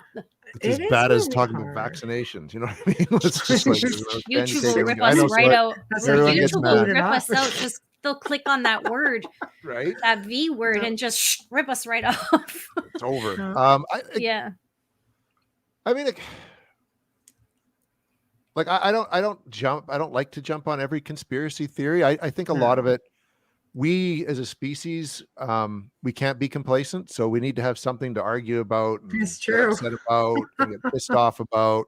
So we pick something like this. Oh, the government this, or no, it's not. Like it's. I think to me, I think it's tied into the UFO phenomenon. That's just my spin on it.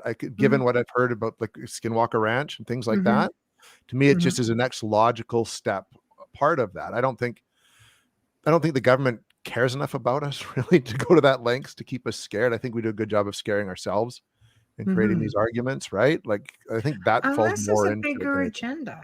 Unless let's face it, military generates a lot of money, but you need to have something to fight. Well, I think if there are aliens and they want to come and kick our butt, it doesn't matter what our military is like. They're just going to wipe us off the planet. I think they would have done it already. They can travel across I know vast amounts of space. What are we going to do to stop them? Nothing. Are they traveling or are they here? I'm sure they're already here. If there are aliens, they're here. Probably they probably have been here for like what that said on what was it? I think they would have done it by now, personally. Right? Yeah, I think they would have done it by now, personally. Let's face it. I mean, they've been around longer than we have. The Earth has basically regenerated itself and purged itself so many times. Yeah. Like how many times has civilization been wiped out? What, 3? They're coming back, right? Like I think they've been here influencing us since the beginning. Right? They could have even deposited us on this planet in the first place. No, I agree with you. U.S. Space Force, Air Force Base. Oh, there you go. Space Force. It's a thing. You look at the Dark Fleet and Space Force, and they don't want to destroy their creation. I agree. I agree too. Yeah. The ETs. Yeah, maybe. I don't know. It's one of those things that, I don't know. It's good fodder for conversation, right? Like, and I think it's just one of the many unanswered questions to have to do with this whole paranormal subject matter, Right. Keeps us all on air.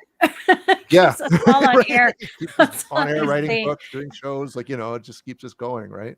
Yeah. So. Yeah. Have you thought about investigating UFOs or doing a book on it? Like, it's such a popular thing right now. Oh, sure. Like that's something, Peter and I are friends with Charles Lamoureux out here in Western Canada. He's a big UFO sky watcher and ufologist. So we're going to get out with him kind of in the spring kind of sort of thing. We definitely want to do more in the UFO realm. We're trying to, with Canadian Paranormal, that's why we didn't go with we went with Canadian Paranormal Foundation. We don't want to limit ourselves to one subject matter. Like that's why we went out and did Bigfoot hunts, and things like that. We want to try to touch on everything. Cause I think there seems to be so much splintering within this hobby. Like, there's the Bigfoot guys just do Bigfoot and the UFO guys just do UFOs. And usually the ghost hunters just do ghosts. No one wants to share information and hang out together, but we want to try to cover it all because, like I said, we think it's all somehow connected in some way. Yeah. I think the best way to do that is you have to investigate all the different phenomena.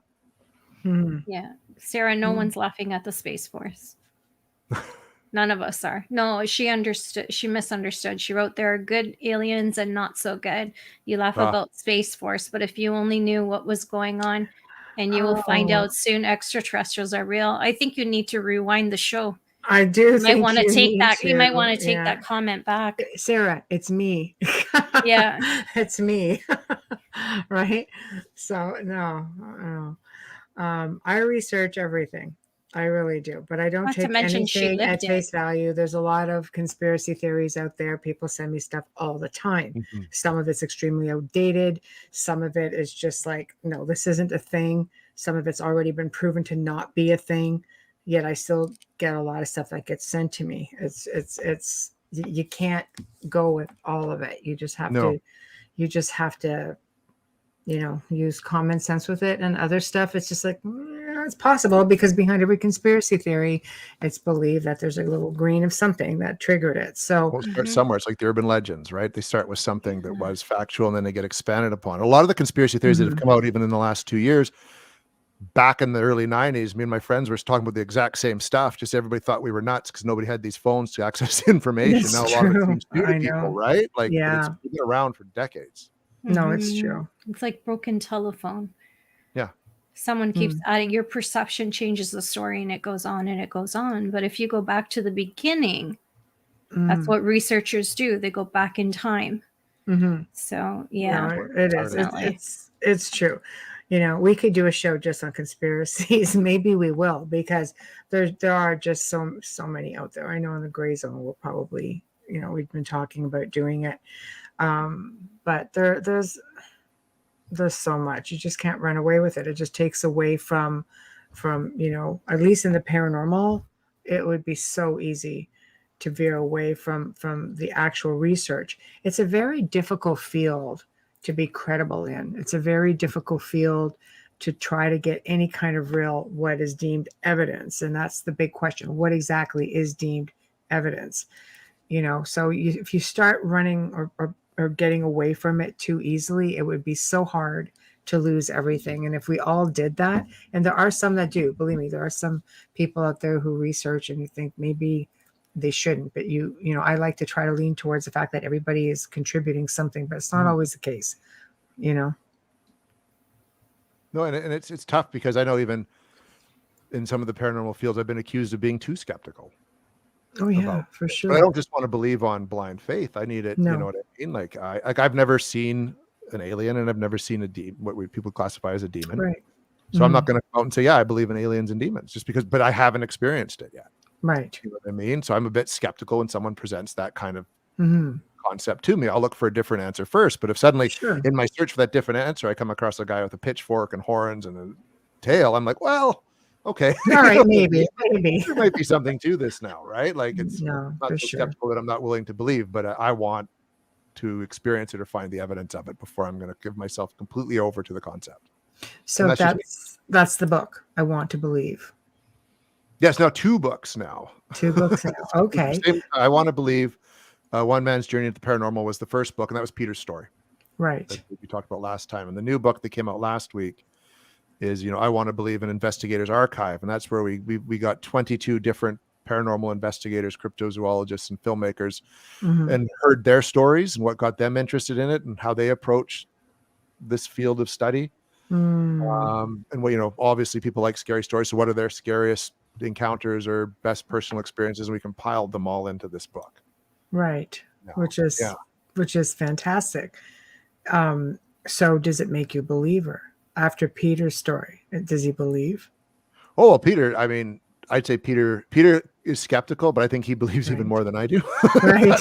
That makes sense, right? But we keep each other well anchored and also open-minded that way. Right. I know after hearing stories like in the book, we talked to Kieran O'Keefe, who was over in the UK and has been on Most Haunted, etc. Paul Bradford, Ken Gerhard, tons of Seth Breedlove, from who does Small Town Monsters, and just hearing all their stories. Like there's, again, like I have no doubt in my mind. There's the paranormal's real. It's going on around. There's something happening around there, and it's just that.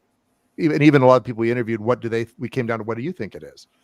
And a lot of them lean towards the multiverse theory now, or that it's just spirit, right? And a couple of the people like Scott Moon, he was like a minister.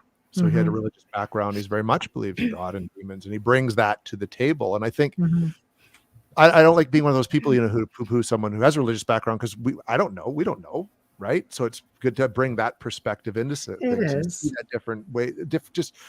We shouldn't be so close-minded to discount something just because you don't believe in that thought process. Mhm. right? It's good to apply Mhm. that to what you look at as well, because it may change your perception.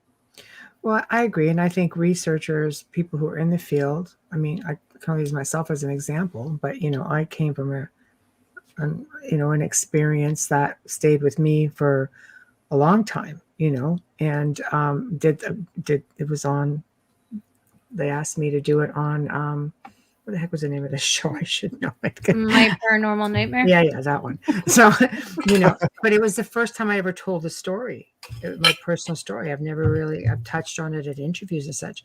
But when I think back on it now, right, knowing that I've had abductions and experiences or visitations from, what was it really?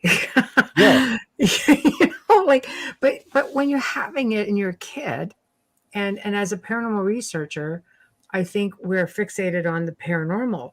But since I branched out more into ufology and more the scientific side of things, and all of these multiverses or interdimensional beings, or interdimensional bleed throughs. There you go, Joe. I'm gonna keep saying it because I like interdimensional bleed through, right? But now, as you get older, you have that your perception changes because you're older, you're wiser, your views are broader. You've experienced different things, right? Yeah. You've had more varied experiences.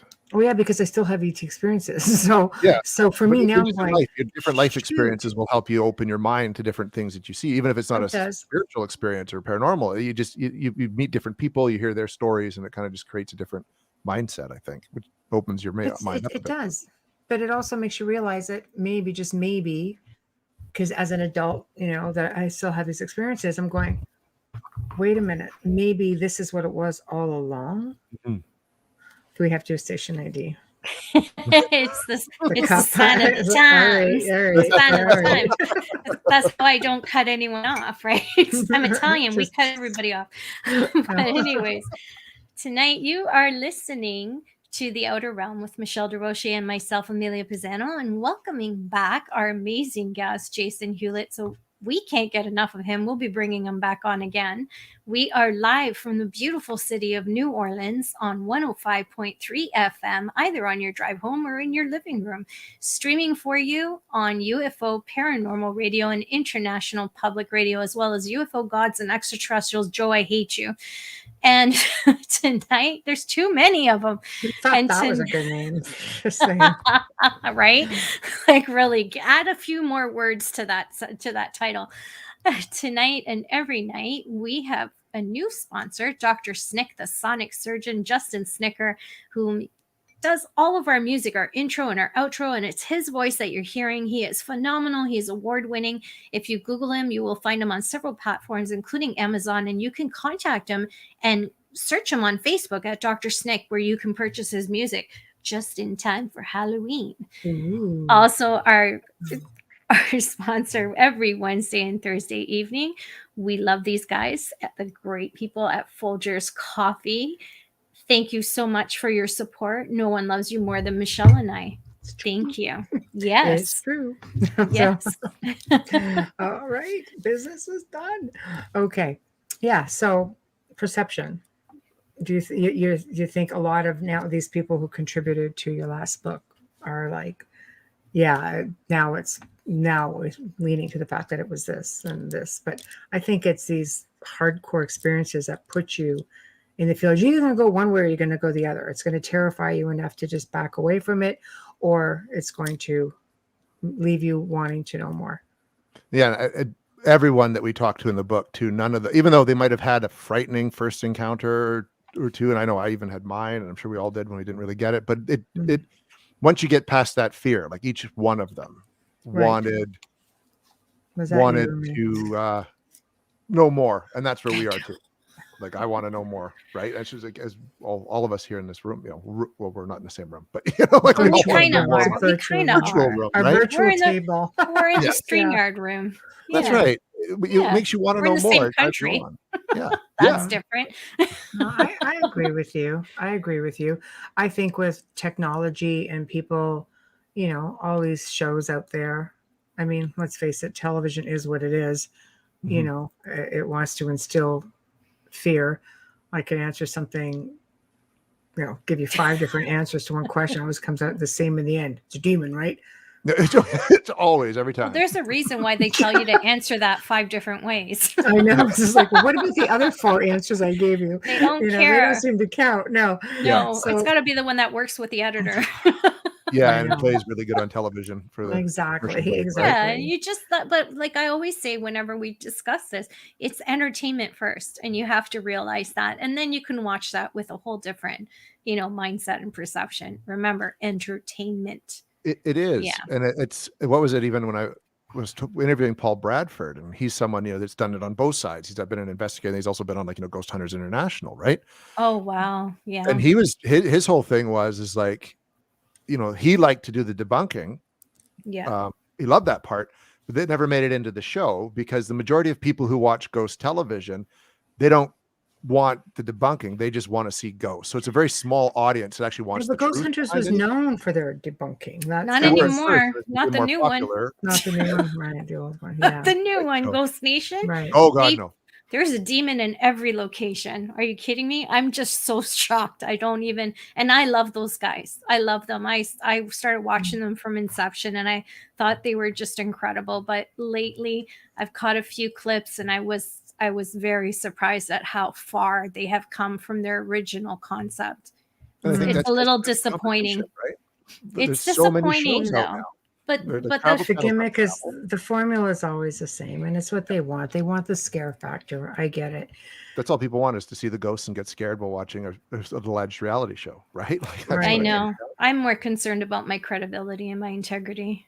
Well, and the same myself. Yeah. Which is why when Peter and I write these books, that's what we have in mind. Same with like the web show. We want to believe. We want our credibility because one day we're not going to put stuff on YouTube or television. We're going to want to be able to just investigate again. And I think a lot of those people that went the TV route, their investigative careers were over. Their credibility was shot, right? Because It's true. they gave into network pressure and the dollar and all that. And I think your credibility is all you got. I was a journalist. That's all you had was credibility. So you didn't do anything to ruin Let's that. face it, you don't have any creative control though until you're several Yes. seasons in. Oh gosh, You yeah. know, Or you have it for the you're at beginning. the mercy of the I was producer. going to say, And unless lose it. you're Zach Bagans. Yeah. Yeah. Brilliant businessman who has creative control. Yeah. So, Well, he was smart about it. I've been fortunate enough, he and, has. and I've been filming for almost a full 19 years. And I've been very fortunate that I've worked with some amazing producers who basically have said, okay, you know what? I'm good at what I do. You're good at what you do. How would you want to do it? But in the end, what ends up, like, they allow me to at least word things in a way where people have always said, we like how you explain things because it doesn't seem like it's all Greek. We actually understand what you're saying, what the terminology is. But at the end of the day, they want the fear factor. Everything else goes on the cutting room floor. It's the way it goes. Yeah. But I've still worked with some really amazing producers that have just put it out there the way it's supposed to be put out there. So I commend you for that, because at least you have the creative control where you guys can put it exactly where you want it and show it exactly like it's intended to be shown. Yeah, and thank you. And because that's what we've strived for all along, right? Like, I mean, I might have mentioned this last time. Like, Peter had been approached by Netflix and a whole bunch of different networks to do a show, and he always held off because he knew what they'd want, because he knows Jason Hawes and all those guys, right? He knows exactly how it's going to go, Right. and he just didn't want to fall into that trap. And so when the idea came up to do something for YouTube seemed like the right place, because at least we can control our content. You To a can. degree, at least to I more of a love degree than that. you do on television, right? That is a reality show. What you're doing is honest and pure. And good for you. That's what we wanted, and that's what we're still striving to do to this day, Yeah. right? And the books are just that extension in print form. Like, What is your YouTube channel called so people can It's the subscribe while Paranormal they're Network. listening? It's the Paranormal Network, and going if you to just put go it on in YouTube, there. you should notice Easy. the one with the white PN on the black background. Yeah, So we're that's just where going to put it in chat.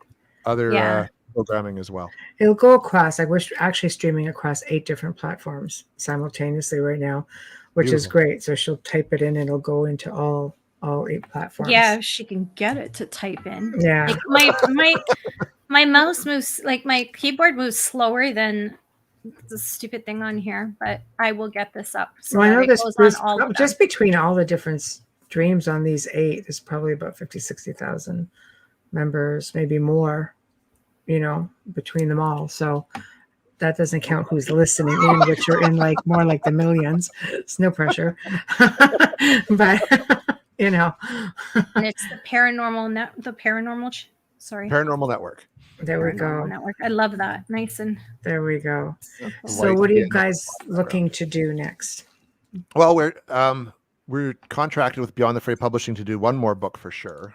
Right. But we have ideas for a couple more. And the next one, we're actually just in the tracking down interviews we're doing on near-death experiences, people who've had near-death experiences, Oh, and trying to come up with what could they be? You know what I mean? And well, we know what they are, but like what's the phenomenon behind it? And we're trying. I'm working at lining up some people who are actually like not just people who've had the experiences, but people who have actually gone and researched it and who are like neuroscience doctors. I'll message you a woman.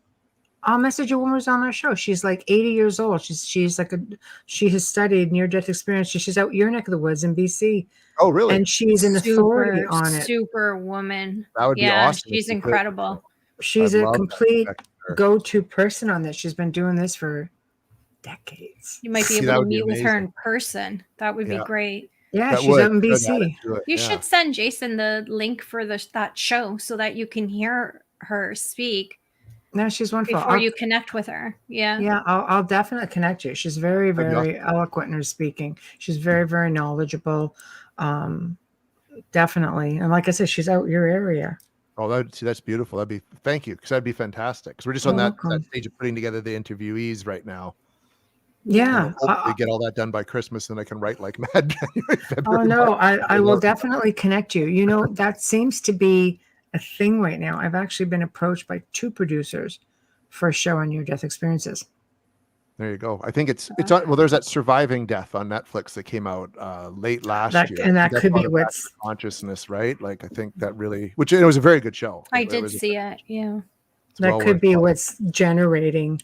Maybe generating the interest. Yeah, we've had a few people on the show about near-death experiences, but she seems to be the one that's got the decades of research. She has the research, not just the stories. And that's what we want, right? We're going to have people that are just going to tell their story, their personal experience. But we're going to be able to bring the research in and try to do even a couple wrap-up chapters. Well, what you put all this data together, what could it be, right? She's perfect for that, Jason. You'll love her. Mm-hmm. Yeah, that'd be amazing.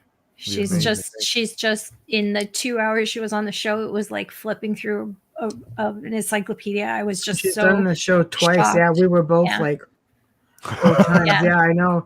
She's fascinating. She's fascinating. Yeah, I'll message you her information. Thank you. She's really, really fascinating, honestly. So you're going to do a book about that? You're going to do a documentary also?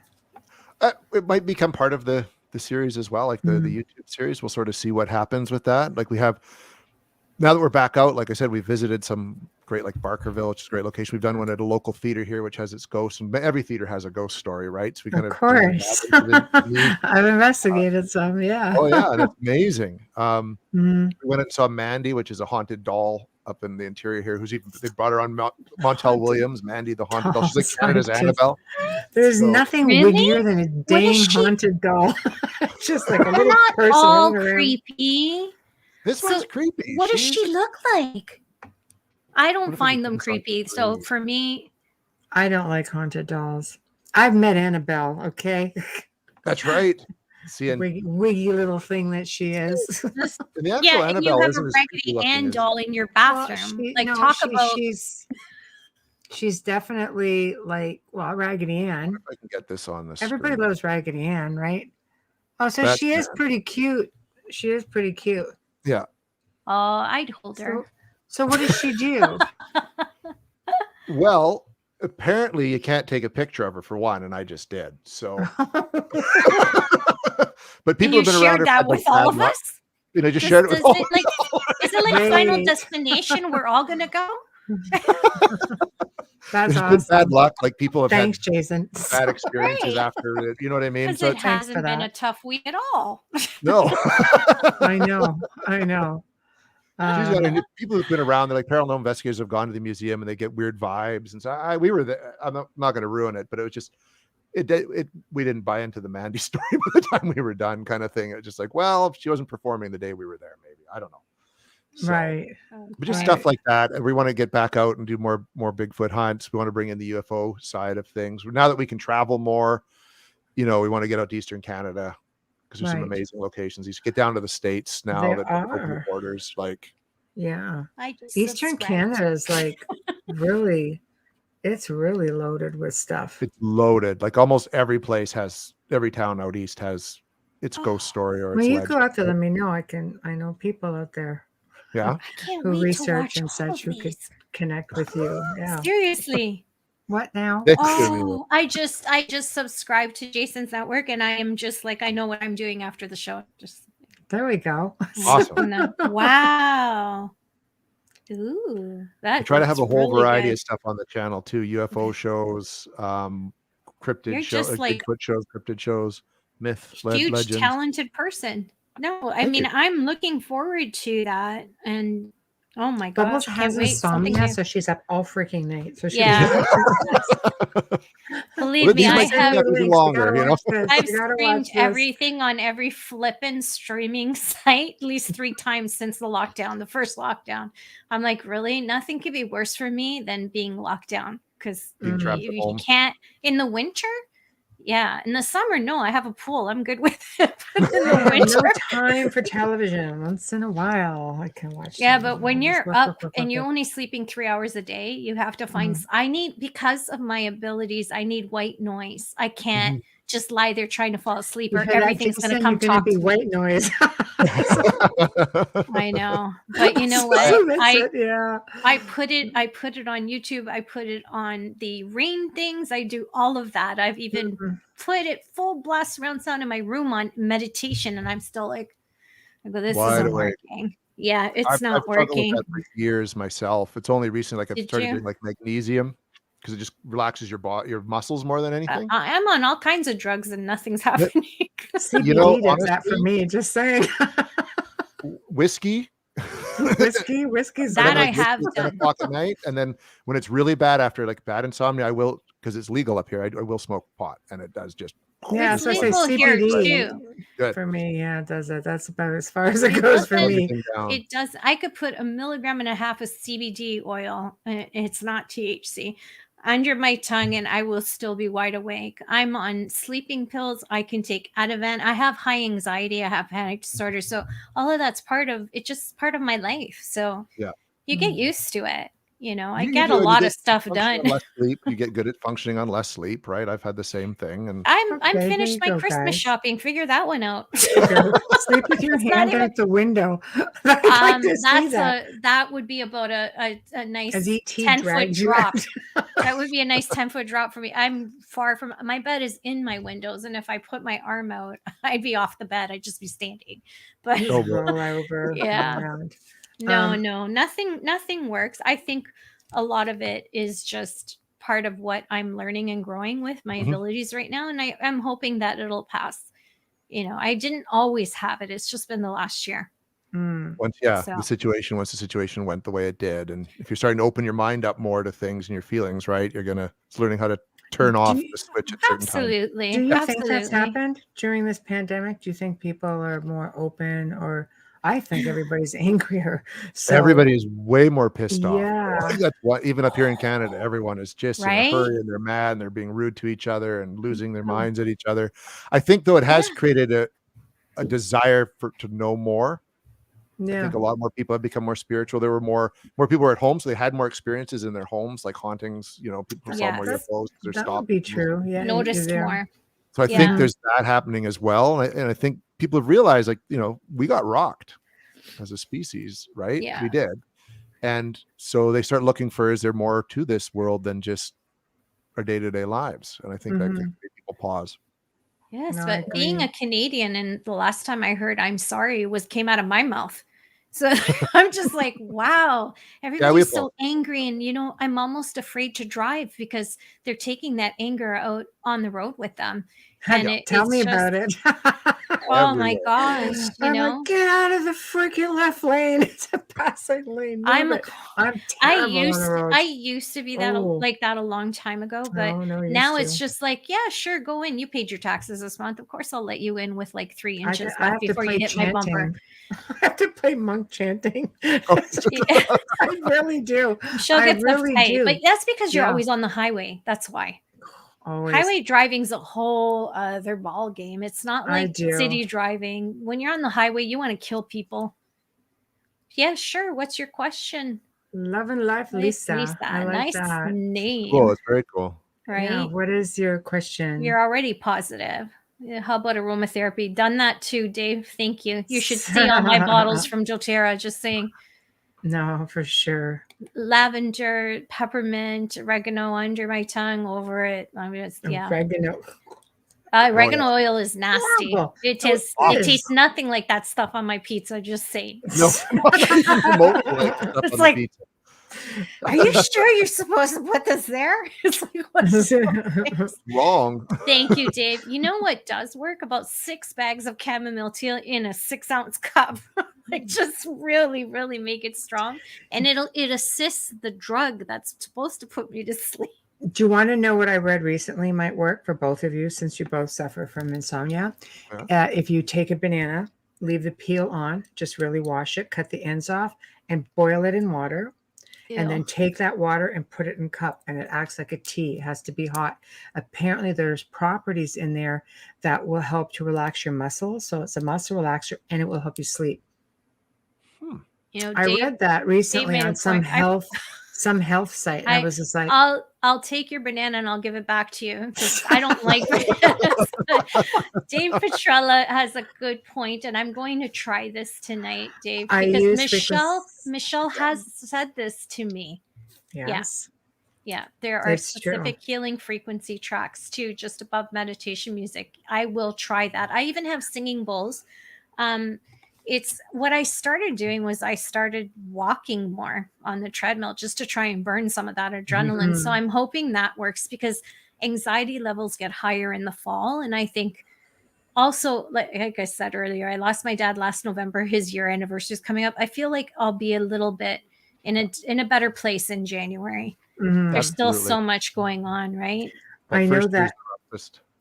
After losing someone. Yeah. My daughter's gonna have a kidney transplant next year. Like, I've just That's depressed everybody just now. But yeah. Frequencies, though, Thanks yes. for joining us. even people that I work with, working on grounding techniques, mindset, I often will recommend different types of frequency work to help them just with vibrational work. Now we know Because why. unfortunately, Now we know why he Yeah. can sleep. 5 edibles. that'll do it. No, yeah, there we go. But yeah, I think when you have people who feel like they've been, I think if you're living with something malevolent, it's Never easy seen one. to get into the situation where you are living like a hostage. Mhm. And I guess it's hard to break away from that. Every time you see something, from the corner of your eye, you think it's something. And I think that just starts the cycle over. But even if you had something, I think you probably go into full on psychokinesis after that. Just my thoughts. Could be. Yeah. Well, just an experience in dealing with people, like they're constantly things are amping back up. Yeah. And, try to get somebody to understand that they're projecting energy. Yeah. Well, that's kind of what I was going to say. Like, because sometimes you have something happen, right? And it scares you. Then you see something that you think is something, but it's not something. But because you thought it was, it's got you. Right. Your anxiety's gone up, and then you just perpetuate. So even suddenly the cat moving in a different part of the house, like, oh my god, like this is just getting out of control. And I think it can be like PTSD too. If you've had, like, say, a real extreme haunting and it's over, you can move somewhere else, but something happens that triggers that memory. Right, like a car shadow moving across, causing a shadow, but you automatically take it as being. That's a good point. Absolutely. Right? Yeah. That's it over again. In your head, it's happening, but it's actually not. No, exactly. I agree with you. It is really difficult. People think that, it's a haunting, you'll get over it. that sort of stuff doesn't leave people very easily. No, know, no, it's like any traumatic experience, or Mm. even if it wasn't like a bad haunting. I think if it opened your mind to what's going on, you're going to be more Mhm. perceptive, anyways. So anyways. Mhm. But if it's traumatic, it's like any trauma. That trauma doesn't just stop when the experience stops. It sticks with you until you can work through it properly. Mhm. Even when you do work through it, I had Yeah, one it's always that there, right? if somebody comes up to me at a certain way, I just automatically react to, Just like some. no, seriously, do some damage. Like I've done it Yeah. to John, where I just automatically, he Mm. goes, "You're so fast. Your reaction is so fast." I said, well, it was a bit of a survival thing. So yeah, it does stay with you. It does. Yeah, I think forever. great ways to work through stuff like that when it's physical is to learn self-defense. Christine wrote, I stopped running from it and acknowledged it being there, them. Mhm. Then I saw more until full manifestation, orbs hovering, LOL. That's when I decided to just say my space, knock before coming, See, and I smiles. agree. I Good My luck. agree. space knock before coming Mindset. in, yeah. Mindset Yeah. again. I think if you're of the mind where you're terrified and you want to just curl up and pretend it's not there, I think it attracts things. They like to instill fear and control. But I think if you go the other way and you are more into that, maybe that warrior mode or that standing your ground mode, I think, I've seen people clear themselves. I used to have like a year and a half waiting list. I'm just like, I'm not getting to you anytime soon, but I could work with you remotely, for years. And by the time I'm ready to get to them, like, oh, no, we're good now. Thanks. Yeah, because they've stood up for Excellent. themselves, right? It's like dealing with a bully at school. It's the same Yeah, concept. If you're prey, they will prey on you. But if you stop acting like prey and stand up for yourself, it'll stop. that's right. That's right. And you need to give people something to do. They have to feel like they're in control. For me, that's the art of cleansing. Cleansing your space, putting you in charge of your space, making you work on the intention of clearing your space. It's not necessarily what you're doing, it's the power behind the words. Yeah. It's the strength behind the intention that you're using, but they feel like they are in control, probably for the first time in a long time. And sometimes that's all it takes. It's just a little bit of education. Yeah, education and just giving them that ability to empower themselves and get that inner strength up so they can say it with conviction. You know That's what I right. mean? Like, And that you they're need not that crazy, conviction. that somebody believes them. Yeah, and that can Right? be enough. I think so. Well, we're almost at that time in the show. It's been fun. It's just kind of been a jamming sort of everywhere hasn't show. it? It Awesome. was fun. Yeah, I You're like like our these kind of third shows. host. Yeah, I know. Pardon me? I love it. I know. So Zach Man's chill probably there here. going, hey, wait a minute. Zach made a hilarious comment earlier. Something else came up about the when I said ET police, and he changed the words to bad boys. What you gonna do I'm trying to go in when and they find abduct it. you? I'm trying to go in and find it because Zach's he got does. his own song, He and comes we have out to with we things. have to give him some love. Show him some love. He's here every night. He does. Yeah. He's really good. I can't find it. Here. Yeah, there it is. Okay, there we go. All right. ET police. What you gonna do? What you gonna do when they abduct you? That's awesome. Boys. That Sing was that in your so head a few good. times. I've But been he doing used that to all be a freaking night teacher. now. Look what he's doing now. Awesome. Good for Kidding, him. Zach. I know. My gosh. Writing music, Zach. You should copyright that before someone else pulls it off the Exactly, internet. because someone will try to steal Yeah. that. Doesn't take long. Amount of people listening. Yeah, we love you back. Love you back so Aw. much. We know when you're not here. So again, this is the time where you promote yourself. Where can Oh, people find you? What do you have coming up? Promote the book. Do it all. Okay, yeah. So the new book is called "I Want to Believe: An Investigator's Archive" from Beyond the Fray Publishing, and it's available on Amazon, any Amazon, Canada, United States, UK. It's out everywhere. Right. And then sort of the show that I do, We Want to Believe, is on the Paranormal Network, which Amelia put up in I think is in the show notes, etc. And it's sort of I manage this network at the moment, and it's got a bunch of paranormal content on it. Shows ranging from Peter and I do one called Hunting the Haunted, where we dissect well-known hauntings. That Bigfoot show, which is exactly what you think it's about. Mytheries, which is about myths and legends through time, like Loch Ness Monster.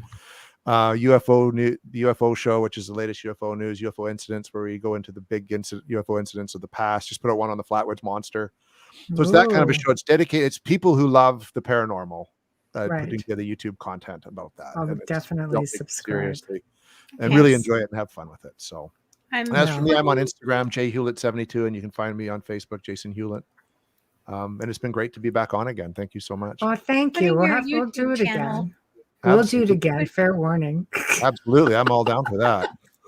We are putting your Facebook your YouTube channel up on our group page.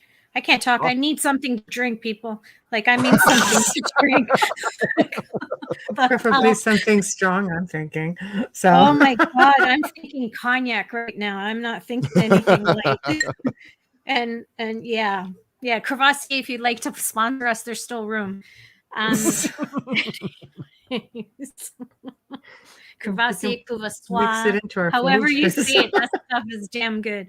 But yeah, we have you up on our group Facebook page, just in case you guys didn't catch that or you didn't see it in chat. It is listed there as well. But awesome. If you missed it and you don't have a pen, or you're in New Orleans and you're listening on the radio, you will definitely be able to go to the Outer Realm Facebook page and catch that link so you can subscribe. Yeah, and that's 105.3 FM. That's live out of New Orleans. So thank God I only said like shit once. Twice. Not twice. And I got to come down to New Orleans. That's one place I've always wanted to come down to. So. Oh yeah, Joe, show you around. Too. We'll go together when everything clears up, and we should get some really good investigating in there with the. They'll take you to where all the vampires hang out, and awesome. Oh yeah, it's great. But thank you for joining us, and I will be in touch. We will book you again because we do book a bit in advance, and maybe this time Peter can join up with you. So I guess we can't go too far in advance. It makes it hard for him. Yeah, it's sort of, but he'd love to come on. He would really love to come on. So that would be okay. Great to have him. Well, we hope he feels better, and thank you for joining us again this evening. It's always a pleasure. You're so much fun. You guys are as well. It's been great. Thank you so much. Thank you, Jason. All right. Thanks, Jason. Alrighty. Take care. Take care. Bye-bye. Good night. Bye-bye. Well, that was a whole boatload of fun. And of course, we have come to the end of another fantastic segment here on the Outer Realm. Chat room was on fire. Wow. Thank you. Please do go to the Outer Realm contact@gmail.com. Drop us a line. Send us your information. You know, we often try now to do a show at least, every few weeks where it's just us talking, and we can maybe share up some of this stuff, and and maybe you want to come on and be a guest and talk about your own experiences. It could happen. You don't always have to be a big name to get on. But we thank you all for tuning in, and we really appreciate you guys all jamming in the chat room. You just make it that much more fun. Big thank you, Jason Hewlett. And big thank you to Joe. Even though he's not here, we know he's with us in spirit. Thank you to Folgers Coffee for sponsoring us. Huge thank you to Dr. Snick, a.k.a. Justin Snicker, for providing us with your voice. So remember, stop by United Public Radio or UFO Paranormal Radio, International Public Radio, and I can't remember the other one. But go on in and subscribe. Head on over to the Outer Realm on Facebook. Give us a follow. And tomorrow night, tune in as we welcome for the very first time Mr. Vince Wilson, a little bit of a skeptical guy. And he'll be discussing the paranormal, Ouija boards, modern science, or seances, not sciences, seances, maybe sciences, but it's sure to be a great, great episode. Until then, have a fantastic evening, and we will see you all tomorrow night.